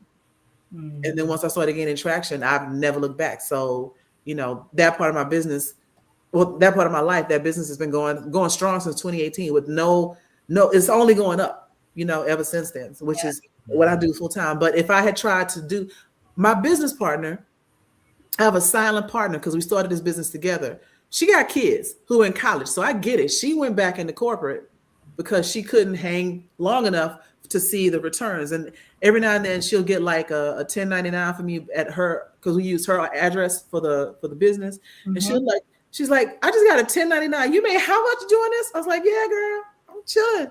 Yeah. But there is a privilege of not having any kids that allowed me to be hungry for a while and put my all into it. But I would say, if you're going to do it, be serious about what you're going to do.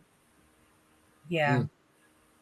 And for me, I've had this conversation with several content creators because with us doing this for 6 years, and then my different hats, a lot of content creators like passion is great, but you really have to have that time management for yourself, because you there are so many that want to do so much stuff, and you'll end up stressing yourself out. You end up burning yourself out because you're trying to do all this, and because now you have this platform, you could still do it, but you can take your time, knock this out before you start adding all these, all the stuff on your plate, because like we talked about, most people who are doing this is balancing a full-time job and the rest of life, because life has been lifing these last year and some change. Um, so it's one of those, definitely figure out what you're trying to do. You could always branch out, but what are you trying to do? Do that first, build yourself from there, and then branch out.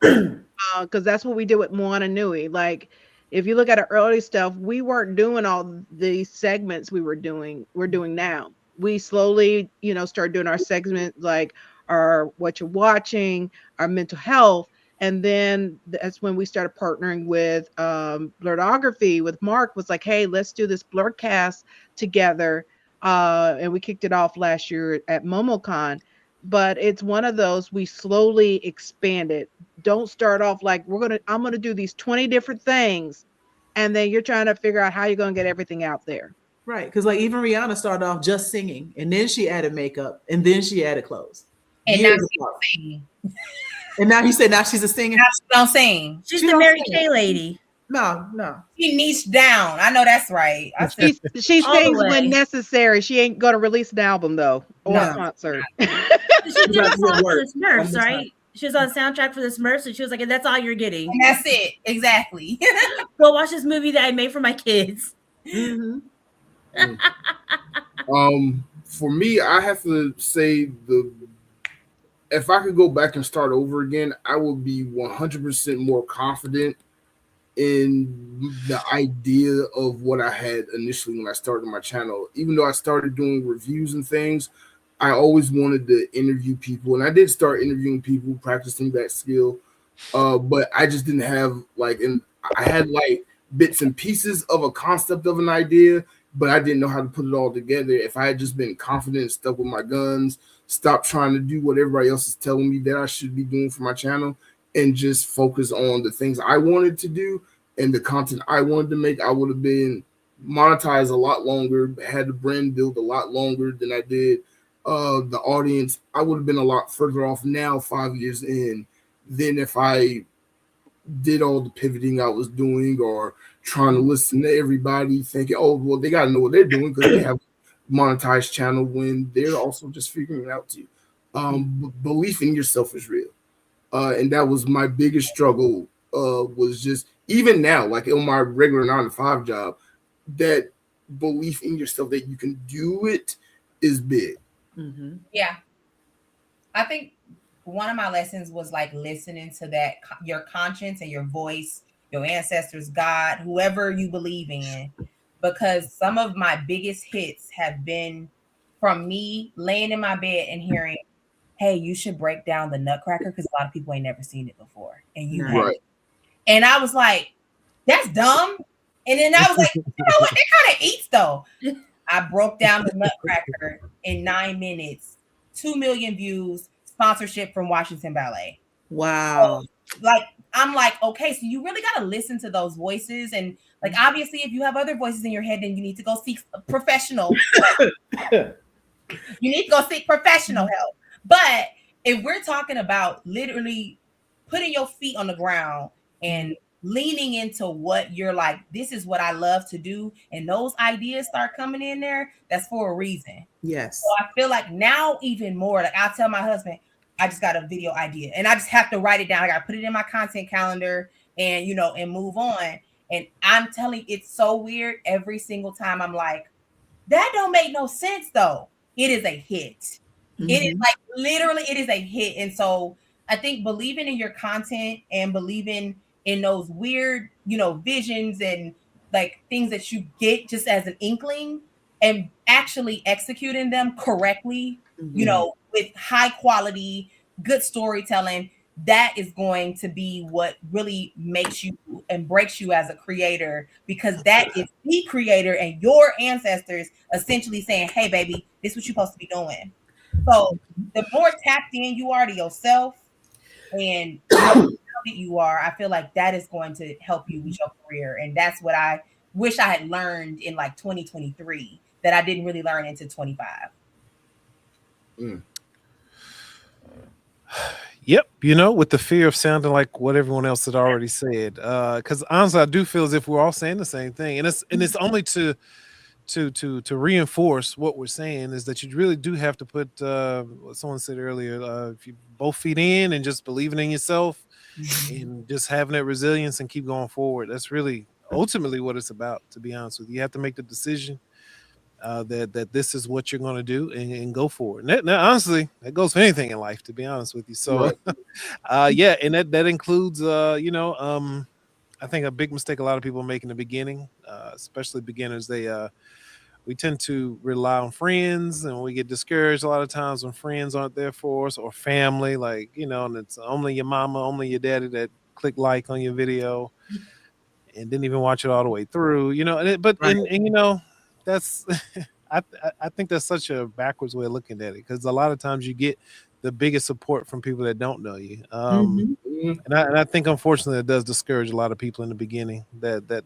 having that. But again, it goes back to believing in yourself, keep going, both feet in, just keep going, stay strong. Because even when I started, hey man, for every person I got to agree to come on the podcast, there were 2 or 3 that ghosted me, gave me some crazy excuse at the time we were supposed to meet, you know, just all kinds of, it's just people. But again, it just goes back to just rolling it off and you got to keep it moving. Don't get me wrong. I know we talked earlier about wanting to say bad things to people and things like that. There were so many times, trust me, because I would literally spend like an hour researching the people. I'm writing questions and things. And then you call me. We supposed to meet at 12 at 11:59. You tell me, but all right, man. But and that happened several times. But you know, you just have to keep going and make up your mind that this is what you're gonna do. Make up your mind and just do it, because unfortunately it is a poison that I've fallen victim to a lot of times. You lie to yourself, and then you lose your confidence because you've lied to yourself. You told yourself you was going to do this today. You didn't do it. And if you miss it one time, it's not a big deal. But over time, it does kind of turn into like a poisoning you, you know? So that's why it's so important to stick to what you say. It's like you miss a deadline one time, you know, not a big deal. It's not the end of the world. No one's over your shoulder going to fire you or, you know, whatever. But you do that over a period of time, 6 months, you know, a year turns into 5 years. And it's like, you know, like, wow, I wrote this idea for a video down how long ago and I still haven't done it. And it makes you not believe in yourself. So to turn that around, that's why you have to believe in yourself and make up your mind to what you're going to do and stick to doing it.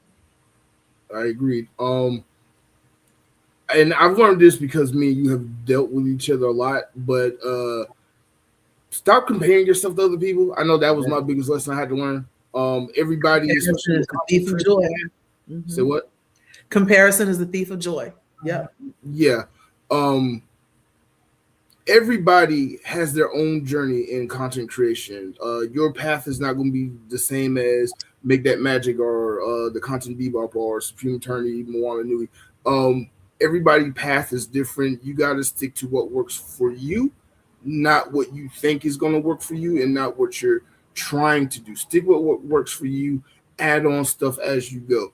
I was the type of person where I wanted to do something, and I would just throw stuff at it, and just keep adding on all these different ideas of stuff to do and just burning myself out.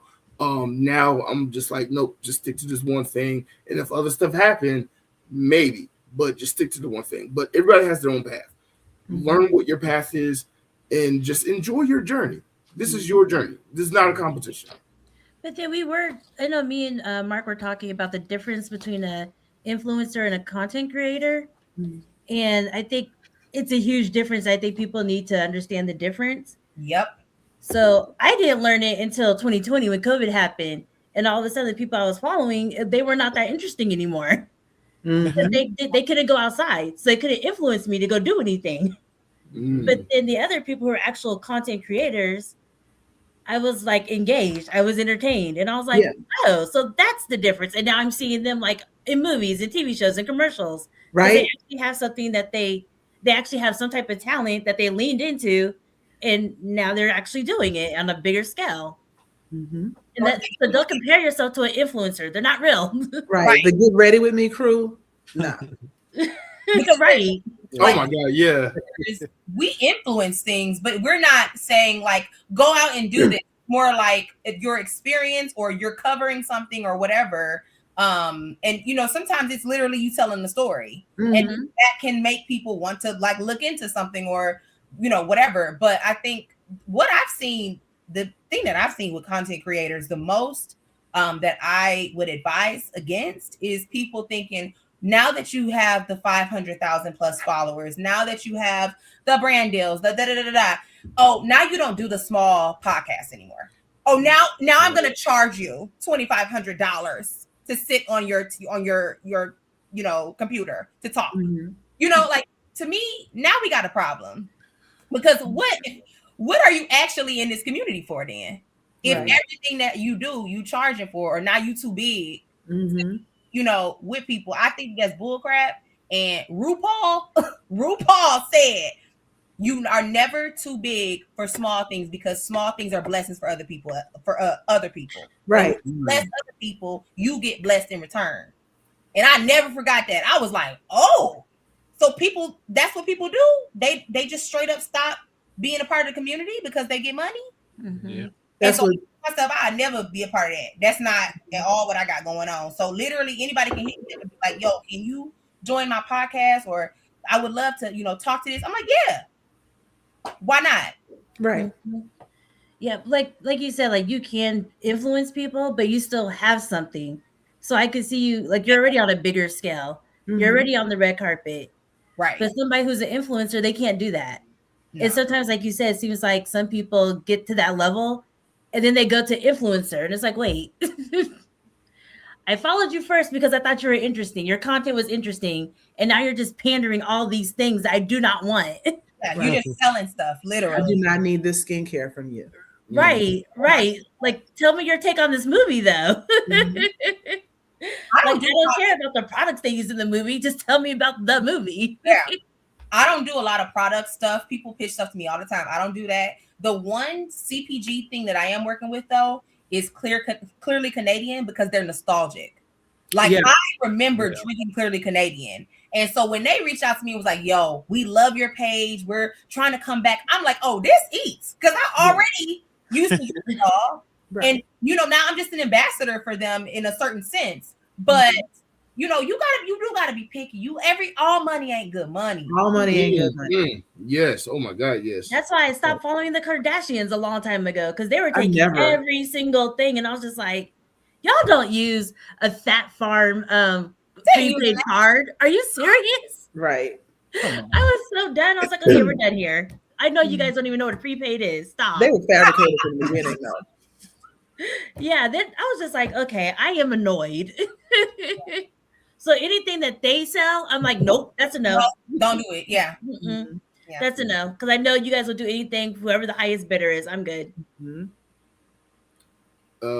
Perfect. Unfortunately, we are out of time. It's been 2 hours. Before we go, everybody, what do you have? We all got BlerdCon coming up. Let me just strike that. Tell everybody where they can find you on the internet. We'll start with you, Dana. All right. You can find me for Danique events, as you can see on my little thing here. Also, Moana Nui podcast on all social media platforms. Danique cosplay, as you see in the thing. You'll see my cosplay journey as I'm navigating that when I feel like it. And then, of course, I have the Bop that I mentioned earlier with Karen Ashley. Right now, we're on a little hiatus because they've gotten busy. So new stuff coming soon when they're ready. But you can find us on all on social media platforms for any of those, especially Moana Nui podcast. Make sure you like, follow and subscribe so you can know about all our upcoming episodes that are throughout the month and everything. So you can make sure you're not missing any of the content that we have coming out, especially our collaboration with Blerdography that we have on Mondays. Mm-hmm. Supreme Attorney? Okay. Yeah, right, Mr. Jeff? Exactly. That's good. That was good. Yeah. Sorry, I was reading the comment. Mhm. So I'm the Supreme Attorney. You can find me on TikTok, YouTube, and Instagram as Supreme Attorney. Yes, I am a real attorney. No, do not call me for free legal advice. I will not give it to you anymore. I priced out now. Thank you. Um, tomorrow I will be posting a video about immigration because I was having a big back moment today. So I had to think about it. Told my husband, he was like, you should do a video. So that's going to happen. Mhm. And then also I just came from an anime convention cruise. So I'll be posting about that too. Cool. I want to go next time. Oh my God, you should come. It'll be really fun. Absolutely. Because I have a lot of it. It's in my face. All right. I'm Joy Stevens. You can find me on TikTok under A Moment of Joy. I'm hardly ever over there though, but Threads and Instagram at Joyride08, and that's where I hang out. I'm also on almost all of the Moana Nui podcasts and the Blerdography Blerdkast.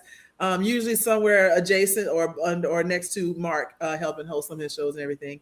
And I also have a political based podcast on Thursday nights called Steel Sharpen Steel on a different channel, which is also on YouTube. So you can find me just running my mouth most nights on the internet. And just find joy. You will get your joy. Exactly. You'll have a moment of joy. Yeah. So that's me, Joyride08. And we'll move over to Marcel. Marcel Williams, you can find me on Instagram here at Marcel Samuel Williams. And on YouTube, you can find me at The Content Bebop. All right. Oh. Mikyla. Hi guys. So again, my name is Mikyla. I go by Make That Magic on all 4 platforms except Instagram. I am the Make That Magic because somebody already got Make That Magic. I will be at BlerdCon next week apparently. So yes, we gonna figure that out. Figure out how that goes. No Everclear. Oh no, thank you. What else I got going on? I'll be in Sterling Fest doing a panel in August. Those tickets are up there in my link tree right now. And outside of that, I am still covering the Olympics with NBC. Still doing Paralympics next month. So you'll see a little bit of that on my page. And yeah, thank you so much for having me and for supporting. Yay. Yeah, no worries. I'm happy you're on. I'm happy all of you got all of you all came on the show. This was a really good, very interesting topic. We're going to run it back during the summer at some point, but join us next week. Next week we are doing definitely need to do a part 2.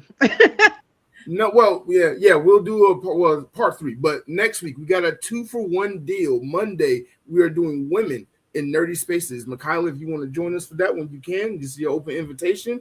And Tuesday we will be doing the Atlanta Sci-Fi and Fantasy Expo show.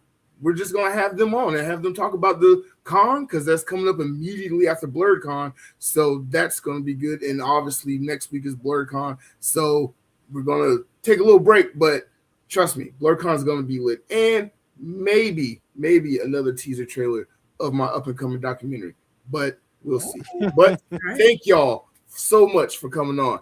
And oh my God, how did I forget the outro? Oh my God! All right, just end the show. We're just gonna end the show. Yeah.